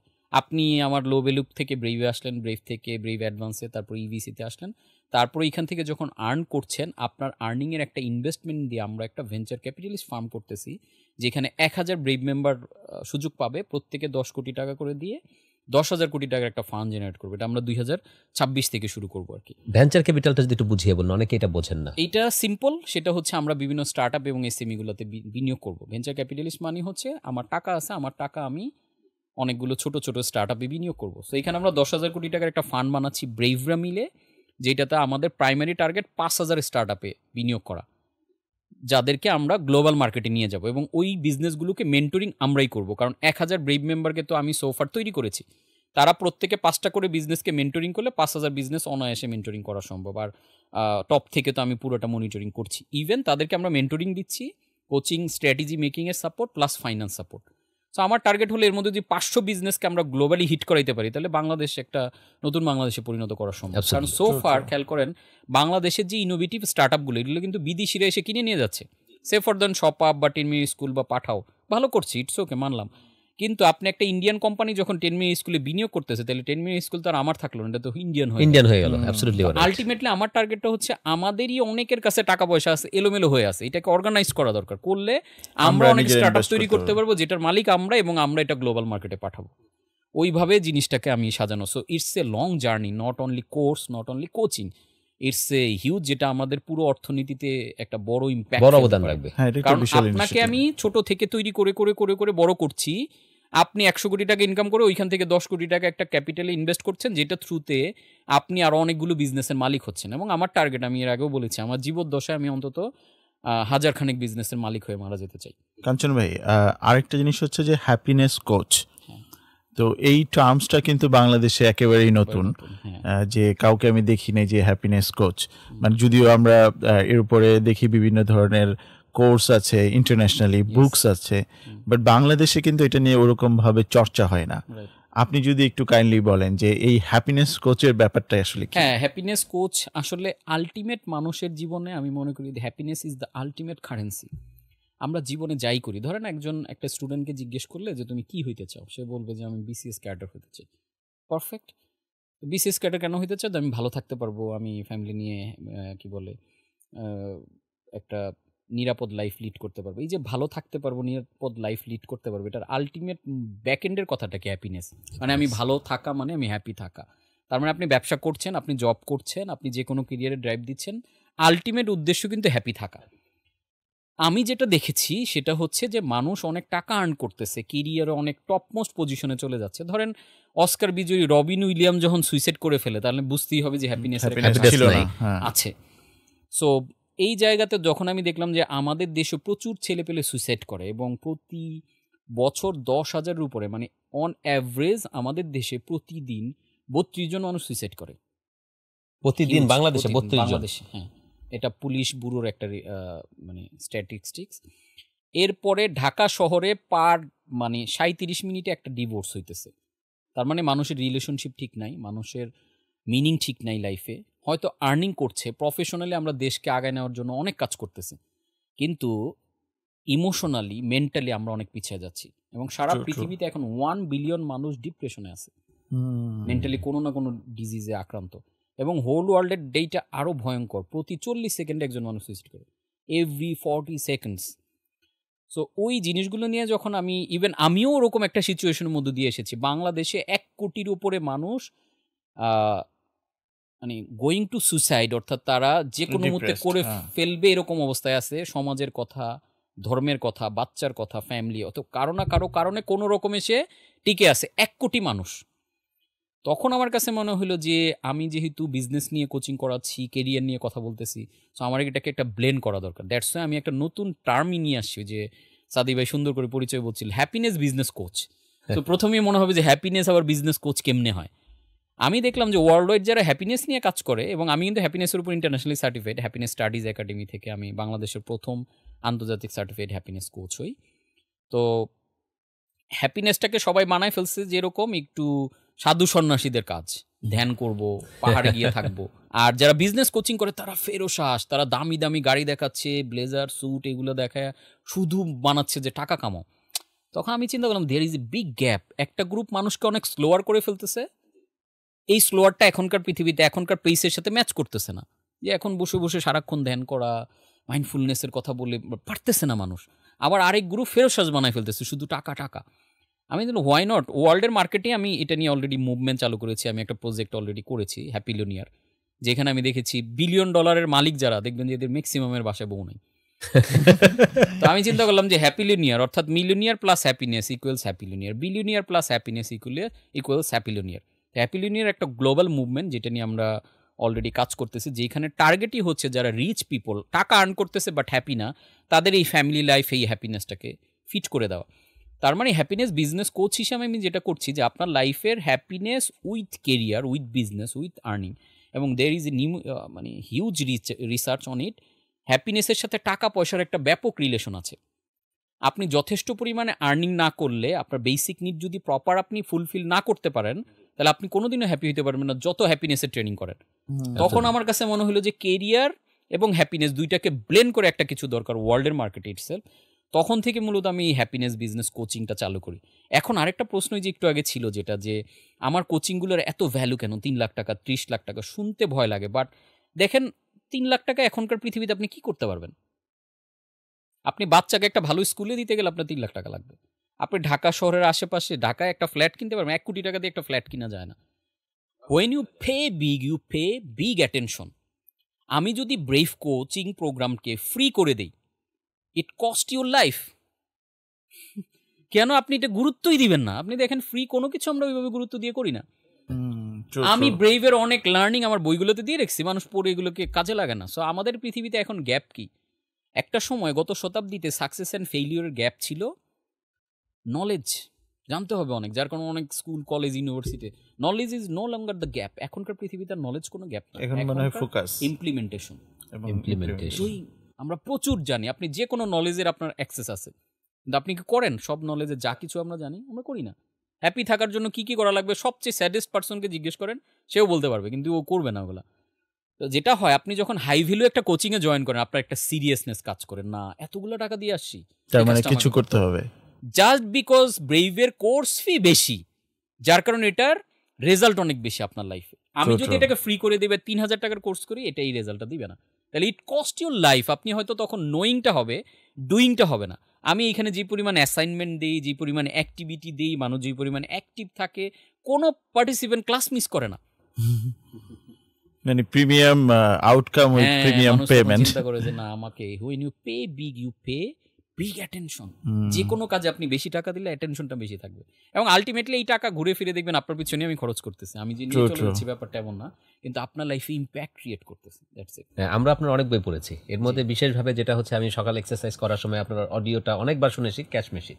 এর মধ্যে আবার দেখলাম যে আরেকটা বই লঞ্চ হতে যাচ্ছে বা লঞ্চ হয়েছে, সেটা হচ্ছে ব্রেইন ব্যালেন্স, ব্যাংক ব্যালেন্স। তুমি ব্র্যান্ড নিউ, বিকজ এটার ব্যাপারে যদি একটু কিছু বলেন, মানে এটা কি এখনো লঞ্চ করেননি? এটা কালকে থেকে আর কি ডেলিভার যাবে, আজকে আমরা প্রিন্ট থেকে পেয়েছি। তার মানে কি এটা আমাদের ঢাকা পডকাস্টেই লঞ্চ হচ্ছে আজকে? আমরা যদিও 31 জানুয়ারি একটা প্রোগ্রাম করে মোড়ক উন্মোচন করেছি, বাট বই হাতে পেয়েছি আজকে আপনাদের এখানে আনা বইটা। সো এটা brain balance equal bank balance. এটা নামটা যেমন একটু অদ্ভুত বাংলাদেশের প্রেক্ষাপটে, ছবিটা যদি দেখেন আমাকে উল্টা করে দেয়া। সো এই এই এই প্রচ্ছদের উপর একটা অধ্যায় আছে, বইটা পড়লে, আমি এখনই রিভিল করব না, বইটা পড়লে আপনারা বুঝবেন যে এই প্রচ্ছদটা খুবই প্রচ্ছদের মানে আমরা কি একটা দুইটা ক্লু পেতে পারি? হ্যাঁ, আমি দিব ক্লু বলতে এই যে আমাকে ধরেন এইভাবে যখন আপনি দেখছেন এটা ঠিক মনে হচ্ছে, তাই না? ওইটা লাগতেছে উল্টা, আবার যখন এইভাবে আমি ঘুরাচ্ছি তখন যেটা সোজা ছিল এটা উল্টা হয়ে গেল। সো এইটা আমাদের লাইফের ক্ষেত্রে এরকম, আপনি যখন কোনো প্রবলেমে আসেন সলিউশনটা দেখতে পাচ্ছেন না, উল্টা মনে হচ্ছে আমি উল্টা যাই, কিন্তু নিজের প্লেসমেন্টটা চেঞ্জ করেন, দেখবেন না ওইটাকে আবার উল্টা লাগবে। সো এরকম লাইফের পলারিটির উপরে বেস করে আমরা এই প্রচ্ছদটা করা। সো বইটা যারা পড়বে খুবই ইন্টারেস্টিং, এবং এখানে মেইনলি আমি যে মেসেজটা দিতে চেয়েছি, your brain is the ultimate wealth producing assets. Your brain is the ultimate wealth producing. আপনার ব্রেইনে যেই ব্যালেন্স তৈরি হয় এইটাই আসলে আপনার ব্যাংকে যায়। সো ব্যালেন্সটা ব্যাংকে আগে জমা হয় না, ব্যালেন্সটা আপনার ব্রেইনে আগে জমা হয়। আপনি কোটিপতি হইতে চান, এই ব্যালেন্স আপনার ব্রেইনে আগে দিতে হবে, তাহলে আপনার ব্যাংকে কোটি টাকা যাবে। টপিকের উপরে বেস করে আমি মূলত এই বইটা লিখেছি, এবং কয়েকটা দারুণ অধ্যায় আছে এর মধ্যে, যেমন speed is the new currency. রে কার্জুয়েল, ফিউচারিস্ট, একজন ইনোভেটর, ওনার গবেষণা বলছে যে এখন আমরা যে পৃথিবীতে বাস করছি, এই পৃথিবীতে মানুষ এই শতাব্দীতে 20,000 বছর সমান ডেভেলপমেন্ট হবে। আচ্ছা, তার মানে প্রতি বছর পৃথিবী এখন 200 বছর সমান আগাচ্ছে। তো এই যে স্পিডের একটা পৃথিবী, এইটার সাথে কিভাবে আপনি অ্যালাইন করবেন নিজেকে, এই টপিকটা আমরা এনেছি। তারপরে আমরা যেটা এনেছি, ব্রিটিশ শাসনের কারণে আমাদের যে ইমোশনালি বা মেন্টালি আমরা অনেক পিছিয়ে গিয়েছি, আমাদের এডুকেশন সিস্টেম। আজকে আমাদের যে দুরবস্থা, এটার জন্য আমরা একা দায়ী না, ওই শাসনের সময়টাও ইম্পর্টেন্ট। সিস্টেম স্ট্রাকচার, হ্যাঁ, কানেক্ট করেছি। মানি মিথ, দৃষ্টিভঙ্গির একটা বিপ্লব। টাকা পয়সা নিয়ে আমাদের চিন্তা, টাকা মানে খারাপ জিনিস, দারিদ্র্য মোড়ে করিল মহান, এই যে ব্যাপারগুলো থেকে আমি এই মিথ ভেঙে বের হওয়া। টাকা কোনো খারাপ জিনিস না, টাকা থাকলেই আপনি অনেক ভালো কাজ করতে পারবেন। অবশ্যই ভালো মানুষের কাছে টাকা গেলে টাকা ভালো জিনিস, খারাপ মানুষের কাছে টাকা গেলে টাকা খারাপ জিনিস। ইটস লাইক নাইফ, হ্যাঁ, কিভাবে ইউজ করতেছে, অল আদার টুলস। তারপরে এইখানে ওই যে দ্য ল অফ পোলারিটির উপরে আলোচনা করেছি, উল্টে দেখুন জীবন পাল্টে যাবে আপনার বর্তমান জায়গাটা। এন্টি ফ্রাজাইল নিয়ে আমরা কথা বলেছি, নাসিম তালেবের খুব চমৎকার একটা ফিলোসফি। ল অফ ইনার্শা, এটা ফিজিক্সের, আমরা law of momentum, law of inertia, law of polarity, সায়েন্সের অনেকগুলো টপিককে আমরা এখানে কভার করেছি। আরেকটা জিনিস ইন্টারেস্টিং, বিলিয়নিয়ার ব্রেইন ইনসাইটস, অর্থাৎ জেফ বিজোস কিভাবে চিন্তা করে, এলন মাস্ক কিভাবে চিন্তা করে, থিংকিং প্যাটার্নটা, তাদের প্যাটার্নটা, তাদের ব্রেইনের থটটাকে আমি এখানে দিয়েছি, তাদের ব্রেইনের ইনসাইটটা। তাহলে ওইটা যদি আপনি রিলেট করতে পারেন আপনার ব্রেইনে, কিন্তু আপনি এগুলো তখনই ইমপ্লিমেন্ট করতে পারবেন। আরেকটা ইন্টারেস্টিং টপিক এটার মধ্যে আছে, সেটা হলো নিউরো মার্কেটিং, কাস্টমারে ব্রেইনে পৌঁছানোর গোপন বিজ্ঞান, যেইটা করে আসলে আমি আজকে পর্যন্ত সফলতা পেয়েছি, ওই সিক্রেটটা আমি এই বইয়ের মধ্যে রিভিল করেছি। এরপরে আমাদের আরেকটা জিনিস আছে, সেটা হচ্ছে অদৃশ্য বাস্তবতা, অর্থাৎ আমরা যা দুই চোখে দেখি, ম্যাজিকের শুরু এখানে, আমরা দুই চোখে দেখি 0.0035%, বাকি যে অংশটা আমরা দেখলাম না, ওই অংশ কিন্তু আমাদের আসলে বাস্তবতাটা তৈরি করছে। সো ইনভিজিবিলিটিকে আমরা সবসময় কি মনে করি, ইনভিজিবল জিনিস মনে করি, but invisibility is the reality. যেমন আমাকে যে আপনারা এখন দেখছেন, এটা কিন্তু আমি না, অ্যাকচুয়ালি আমি এটা অদৃশ্য। এই যে দেখেন, আমি বলতেছি আমার হাত, আমার চোখ, আমার নাক, আমার কান, you are the soul, not the body, I am the soul. এটা ইনভিজিবল। তার মানে আমরা যে দৃশ্যমান যা কিছু দেখি, সবকিছুই কোনো না কোনো ইনভিজিবিলিটির রেজাল্ট। তাহলে দৃশ্যমান যেই টাকাটা আপনি আপনার পকেটে চাচ্ছেন, অদৃশ্য রিয়েলিটিতে আপনার ব্রেইনে এই টাকাটা আগে আর্ন করতে হবে, আসতে হবে। আচ্ছা, আদারওয়াইজ এটা আসবে না। সো আপনার ব্রেইন ব্যালেন্সই আসলে আপনার পরবর্তীতে ব্যাংক ব্যালেন্স হয়ে ওঠে। ব্রেইন ব্যালেন্সে আমাদের কি আছে? দুশ্চিন্তা, হতাশা, ওয়ারি, টেনশন, যার কারণে ব্যাংক ব্যালেন্সও হতাশায় ভরপুর, ব্যাংকের ব্যালেন্স খালি। এবং এখানে আরেকটা ডেটা আমি দিয়েছি যে অনেকেই মনে করে যে আমরা দরিদ্র অর্থনীতির দেশ, পৃথিবীতে টাকা পয়সার অভাব। অ্যাবসলিউটলি রং। পৃথিবীর অর্থনীতিতে $100 ট্রিলিয়ন সার্কুলেট হচ্ছে, ডলার। $100 ট্রিলিয়ন। আমি একটা হিসেব করে দেখলাম যে এই টাকাটা যদি পৃথিবীর 800 কোটি মানুষ সবার মাঝে সমান ভাগ করে দেওয়া হয়, সমান ভাগ হলে তো আমিও একটা ভাগ পাবো, আপনিও পাবেন, বাংলাদেশের সবাই পাবে। বাংলাদেশের দরিদ্র যে মানুষটা, তার ফ্যামিলিতে, তার ঘরে যদি 5 জন মানুষ থাকে, তাহলে ওনার ব্যাংকের ব্যালেন্সও 69 লাখ টাকা আসে। 69 লাখ টাকা পুরো সমান করে দিলেও। তার মানে দেখেন কি পরিমাণ টাকা পৃথিবীতে আছে। তাহলে আপনার ব্যাংকে টাকা নাই বিকজ আপনার ব্রেইনে টাকা নাই। True true. আপনি ব্রেইন দিয়ে সারাদিন হতাশা, ওই যে হোয়ার ইউ ফোকাস এক্সপান্স। আমরা শুধু missing, when you focus on what's missing you will miss what's there. আমরা সবসময় ল্যাগ দেখি, আমার কি নাই, কোথায় সমস্যা, যার কারণে ল্যাগটা আমাদের জীবনে বড় হয়। আমরা ব্লেসিং সৃষ্টিকর্তা আমাদের এত ব্লেসিং দিয়ে রাখছে, আমরা দেখি না। এজন্য আমি সবসময় বলি ট্রু যে ভাই। Allah is the resource, Allah is the source, you are the resource. এখন আল্লাহ যে আপনাকে ব্লেসিং দিল, আপনি খেয়াল করে দেখেন তো, আমরা এখন লাইটের আলোতে আছি। আমি এখন আপনাকে বললাম যে সূর্যের আলো আছে, আপনি বললেন নাই, কারটা সত্যি? আসলেই তো, আমি তো দৃশ্যমান আপনাকে সূর্যের আলো দেখাতে দেখাতে পারবো না, পারবে না। বিকজ সূর্য এখন আমাদের এই রুমের বাইরে আছে, মাঝখানে এই যে দেয়াল, এই যে ছাদ আছে, যেটার কারণে সূর্য আমরা দেখতে পাচ্ছি না। এখন সূর্য দেখতে পাচ্ছি না বিকজ অফ দ্য দেয়াল। তাহলে সূর্য দেখতে হলে আপনাকে দেয়ালের বাইরে যেতে হবে, অথবা এই দেয়াল ভাঙতে হবে, রাইট? রাইট। এখন খেয়াল করে দেখেন, সূর্যের আলোতে চাঁদ আলোকিত হয়, কিন্তু সূর্যের আলোকে রিফ্লেক্ট করতে পারার মতো যোগ্যতা কিন্তু চাঁদের থাকতে হবে। যখন সে রিফ্লেক্ট করতে পারে না, দেখবেন চাঁদ ঘোলাটে হয়ে যায়, অন্ধকার হয়ে যায়। সেম অ্যাজ আল্লাহ তাআলা আপনাকে ফেভার করছেন, you need that faith to use this favour. ওটা তো রিফ্লেক্ট করতে পারতে হবে। আমরা তার মানে আপনার ওই মাইন্ডসেট নাই বিধায় ওই ব্লেসিংস কানেক্ট হচ্ছে না। ব্লেসিংসটা আছে, কিন্তু there is a mind block.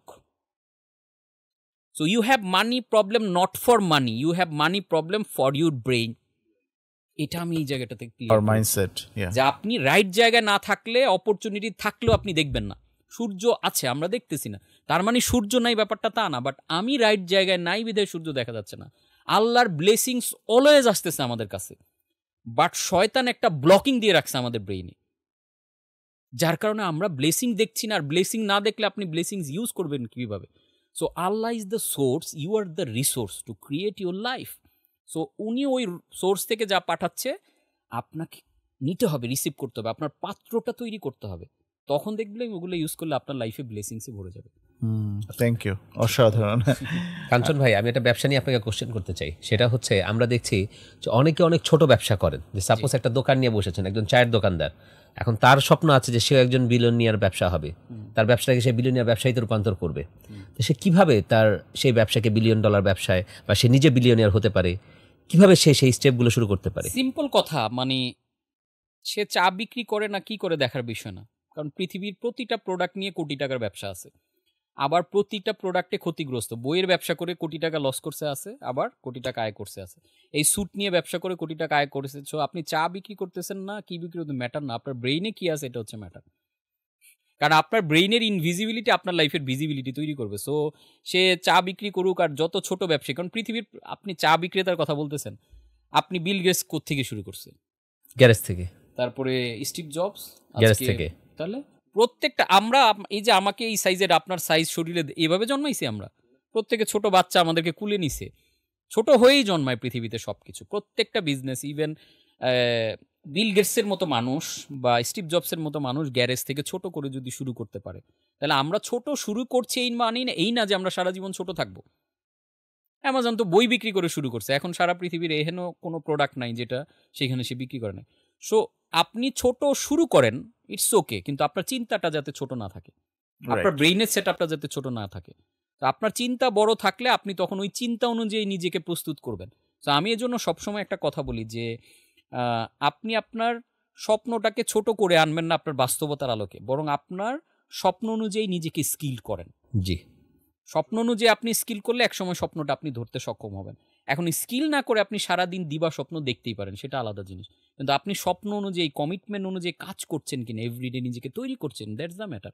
আজকে আমি যেই বড় বড় কথা বলছি, যাই বলছি, বিকজ অফ মাই স্কিল। আজকে আপনি এখানে আমাকে ডেকে এনেছেন because of my skill. Absolutely. Even আমি একটা কথা স্পষ্ট বলতে চাই, আমি যতটুকু সাকসেস এখন আমি এনজয় করছি, আমি এই জায়গাটা ধরে রাখতে পারবো না যদি আমি কন্টিনিউয়াস লার্নিংয়ে না থাকি। আমার জায়গাটা আরেকজন ধরে নিবে। সো কন্টিনিউয়াস, ইভেন আমি খুবই এক্সট্রিম লেভেলে করি এটা, আমার ইনকামের স্টিল 50% টাকা, আমার ওয়ার্কিং আওয়ার 50% সময় স্টিল আমি লার্নিংয়ে দিই। এবং আমার নিয়ত হচ্ছে আমি জীবনে যতদিন বাঁচবো এই এই এই সেট আপে চলবো। কারণ আমি জানি লার্নিং না থাকলে আমি ধরে রাখতে পারবো না। এটা ফাস্ট পেজ ওয়ার্ল্ড। আজকে আমি যথেষ্ট কোয়ালিফাইড না হলে আপনি আমার জায়গাটা ধরে নেবেন। এখন আমাদের দেশে সমস্ত উদ্যোক্তারা শিখতে চায় না, কারণ তারা ব্যবসায়ী আসে পড়ালেখা না করার জন্য। কারণ পড়ালেখা করলে তো বিসিএসই করতাম। আমি ব্যবসা করছি কেন? আমার ছোট ভাই সারাদিনও বিসিএস ক্যাডার, বই নিয়ে পড়ে থাকতাম। আমি বই নিয়ে পড়ে থাকতে চাই না বিধেই তো আমি ব্যবসায় আসছি। আসার পরে দেখলাম উল্টা, ওর তো পড়ালেখা বিসিএস করছে শেষ, আর আমার এখন লাইফ লং পড়তে হবে। সো লাইফ লং লার্নার হন, সবার জন্য আমার একটাই সাজেশন। এবং আরেকটা জিনিস আমি বলবো যে don't break your commitment to you. আমাদের লাইফের কনফিডেন্স কোত্থেকে চলে যায় জানেন? আমরা অনেক সময় ভালো ভালো অনেক ডিসিশন নিই, কালকে থেকে রুটিন ফলো করব, এটা করব, এটা ফাটায় ফেলবো। এই যে নতুন বছর 1 মাস কিন্তু চলে গেল, আপনি কত রুটিন করছিলেন ডিসেম্বর মাসে? জি। জানুয়ারির পরে ফেব্রুয়ারিতে শেষ। পৃথিবীতে সবচেয়ে বেশি মানুষ জিমে ভর্তি হয় জানুয়ারি মাসে, আর সবচেয়ে বেশি মেম্বারশিপ ক্যান্সেল হয় ফেব্রুয়ারি মাসে। কেন? তার মানে আমাকে দেওয়া কমিটমেন্ট কন্টিনিউ যখন আমি ভঙ্গ করি, আমার ব্রেইন আর আমাকে বিশ্বাস করো, ও কোটি টাকার কথা তুমি জীবনে বহুত বলছো, তোমার আমি বিলিভ করি না। কাঞ্চন ভাই, আপনি একটা কথা সবসময় বলেন, আপনার অনেক ট্রেনিং আমি শুনেছি, যে আমাকে মাটি বিক্রি করতে দিলে আমি বিক্রি করে কোটিপতি হতে পারবো। কিভাবে? Because I know the human psychology. কি বললে কিনবে? মানে মানুষ কিন্তু আসলে প্রোডাক্ট কিনে না, মানুষ কিনে ডেসক্রিপশন অফ দ্য ট্রান্সফরমেশন। হলো এই প্রোডাক্টটা আপনার লাইফে কি ট্রান্সফরমেশন আনবে, কি বেটারমেন্ট আনবে, কি ডেভেলপমেন্ট আনবে, ওই জিনিসটা মানুষ কিনে। মানুষের জন্য অনেকে বলে যে মানুষ ড্রিল মেশিন না, ছিদ্র কিনে। মানুষ আসলে ছিদ্রও কিনে না, মানুষ কিনে হ্যাঙ্গিং পিকচার। যে আমি আমার ফ্যামিলির হ্যাঙ্গিং পিকচারটা লাগাইতে চাই, বিদে আমার একটা ড্রিল মেশিন লাগবে, ওইটা দিয়ে আমি ছিদ্র করব। আলটিমেট আসলে কি কিনলেন? ওই হ্যাঙ্গিং পিকচারটা। This is the transformation. So ট্রান্সফরমেশনের বর্ণনাটা মানুষ কিনে। আমি যদি কোনোভাবে আপনাকে বুঝাইতে সক্ষম হই যে এই যে মাটিটা, এই মাটিটা আপনার জীবনে এই ট্রান্সফরমেশন আনবে, তখন আপনি কোটি টাকা দিয়ে ওই মাটিটা কিনবেন। অবশ্যই। সো আমরা যেটা করি, আমার খালি ফার্স্ট জেনারেশন মার্কেটিং আমরা করি। ফার্স্ট জেনারেশন মার্কেটিং ছিল প্রোডাক্ট ড্রিভেন। আমার প্রোডাক্ট হালাল, আমার প্রোডাক্ট খাঁটি, আমার প্রোডাক্ট 100%। এগুলো এখন আর মানুষ কিনে না। সো এখন মানুষ কিনে ইমোশনস, তাকে আপনার বুঝাইতে পারতে হবে। এবং people buy when they feel like buying. So আমি কেন বেচতে পারবো? আমি জানি যে কি বললে তার মধ্যে ফিলিংটা ক্রিয়েট হবে কেনার জন্য। That's it. কাঞ্চন ভাই, আপনার তো অনেক কোর্স আছে, আপনি অনেক অফার দেন। তো আজকে আমাদের ঢাকা পডকাস্টের যারা ভিউয়ার্স আছে, তাদের জন্য কি আমরা কোচ কাঞ্চন একাডেমি থেকে কোনো স্পেশাল অফার পেতে পারি? অফার বলতে যারা ছোট উদ্যোক্তা আছেন তাদের জন্য বলবো কোনো অফার দরকার নেই, আমার ফ্রি কোর্সগুলো আপনারা করে ফেলেন, প্রথম কথা। এরপরে আমাদের এখনই একটা অফার চলতেছে, আমাদের বিবিএম, আমার একটা লং কোর্স আছে 40 আওয়ার প্লাস, যেখানে বিজনেসের মার্কেটিং, সেলস, ব্র্যান্ডিং, এভরিথিং সুন্দর করে ডিফাইন করা আছে। সো ওইটাতে আপনারা এনরোল করতে পারেন। এটা ৯,৯৯০, রেগুলার প্রাইস হচ্ছে 28,000। এটা রেকর্ডেড কোর্স। সো এটা একটা রেকর্ডেড কোর্স এটা।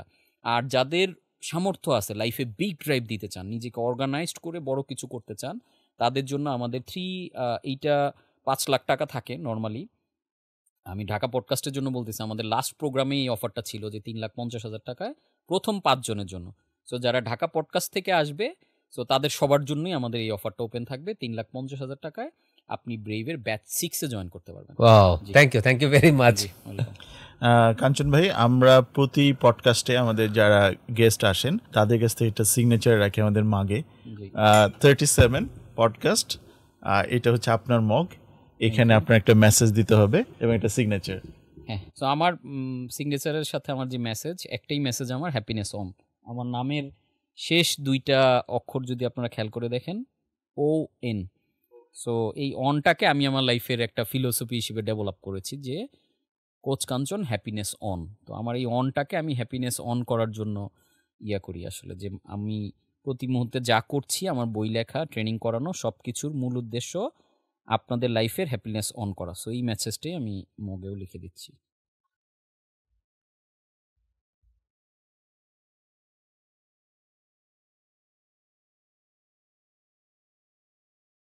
ডেটটা দিয়ে দিব আমরা।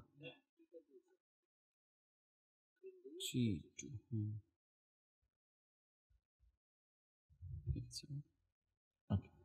থ্যাংক ইউ কাঞ্চন জি, ভাই, welcome. আমি এখানে রেখে দিচ্ছি।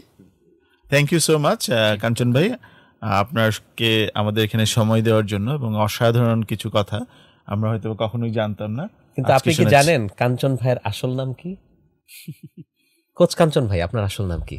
আমার আসল নাম তো এখন এটাই, মানুষ যেই নামে চিনে। যেহেতু আপনার এই আব্বা নামে আম্মা যে প্রায়- নাম রেখেছিলেন? আমার আব্বু আম্মু রেখেছে মোহাম্মদ ইলিয়াস কাঞ্চন। মেইনলি আমার নানা রেখেছিল নামটা, ওই সময় আপনারা জানেন বেদের মেয়ে জ্যোৎস্না খ্যাত নায়ক ছিলেন সিনেমার ইলিয়াস নায়ক, কাঞ্চন। হ্যাঁ। আপনি কি এটা জানেন যে ইলিয়াস কাঞ্চনের আসল নাম কিন্তু ইলিয়াস কাঞ্চন না? আসলে ইলিয়াস কাঞ্চন ভোটার আইডি অনুযায়ী আমি আর কি মজা করে বলি itself। Thank you very much. আমাদের পডকাস্ট এখানেই শেষ করছি। আশা করছি এই পডকাস্ট পরিবর্তন করবে আপনাদের জীবন। থাকুন আমাদের সাথেই। ধন্যবাদ। ধন্যবাদ।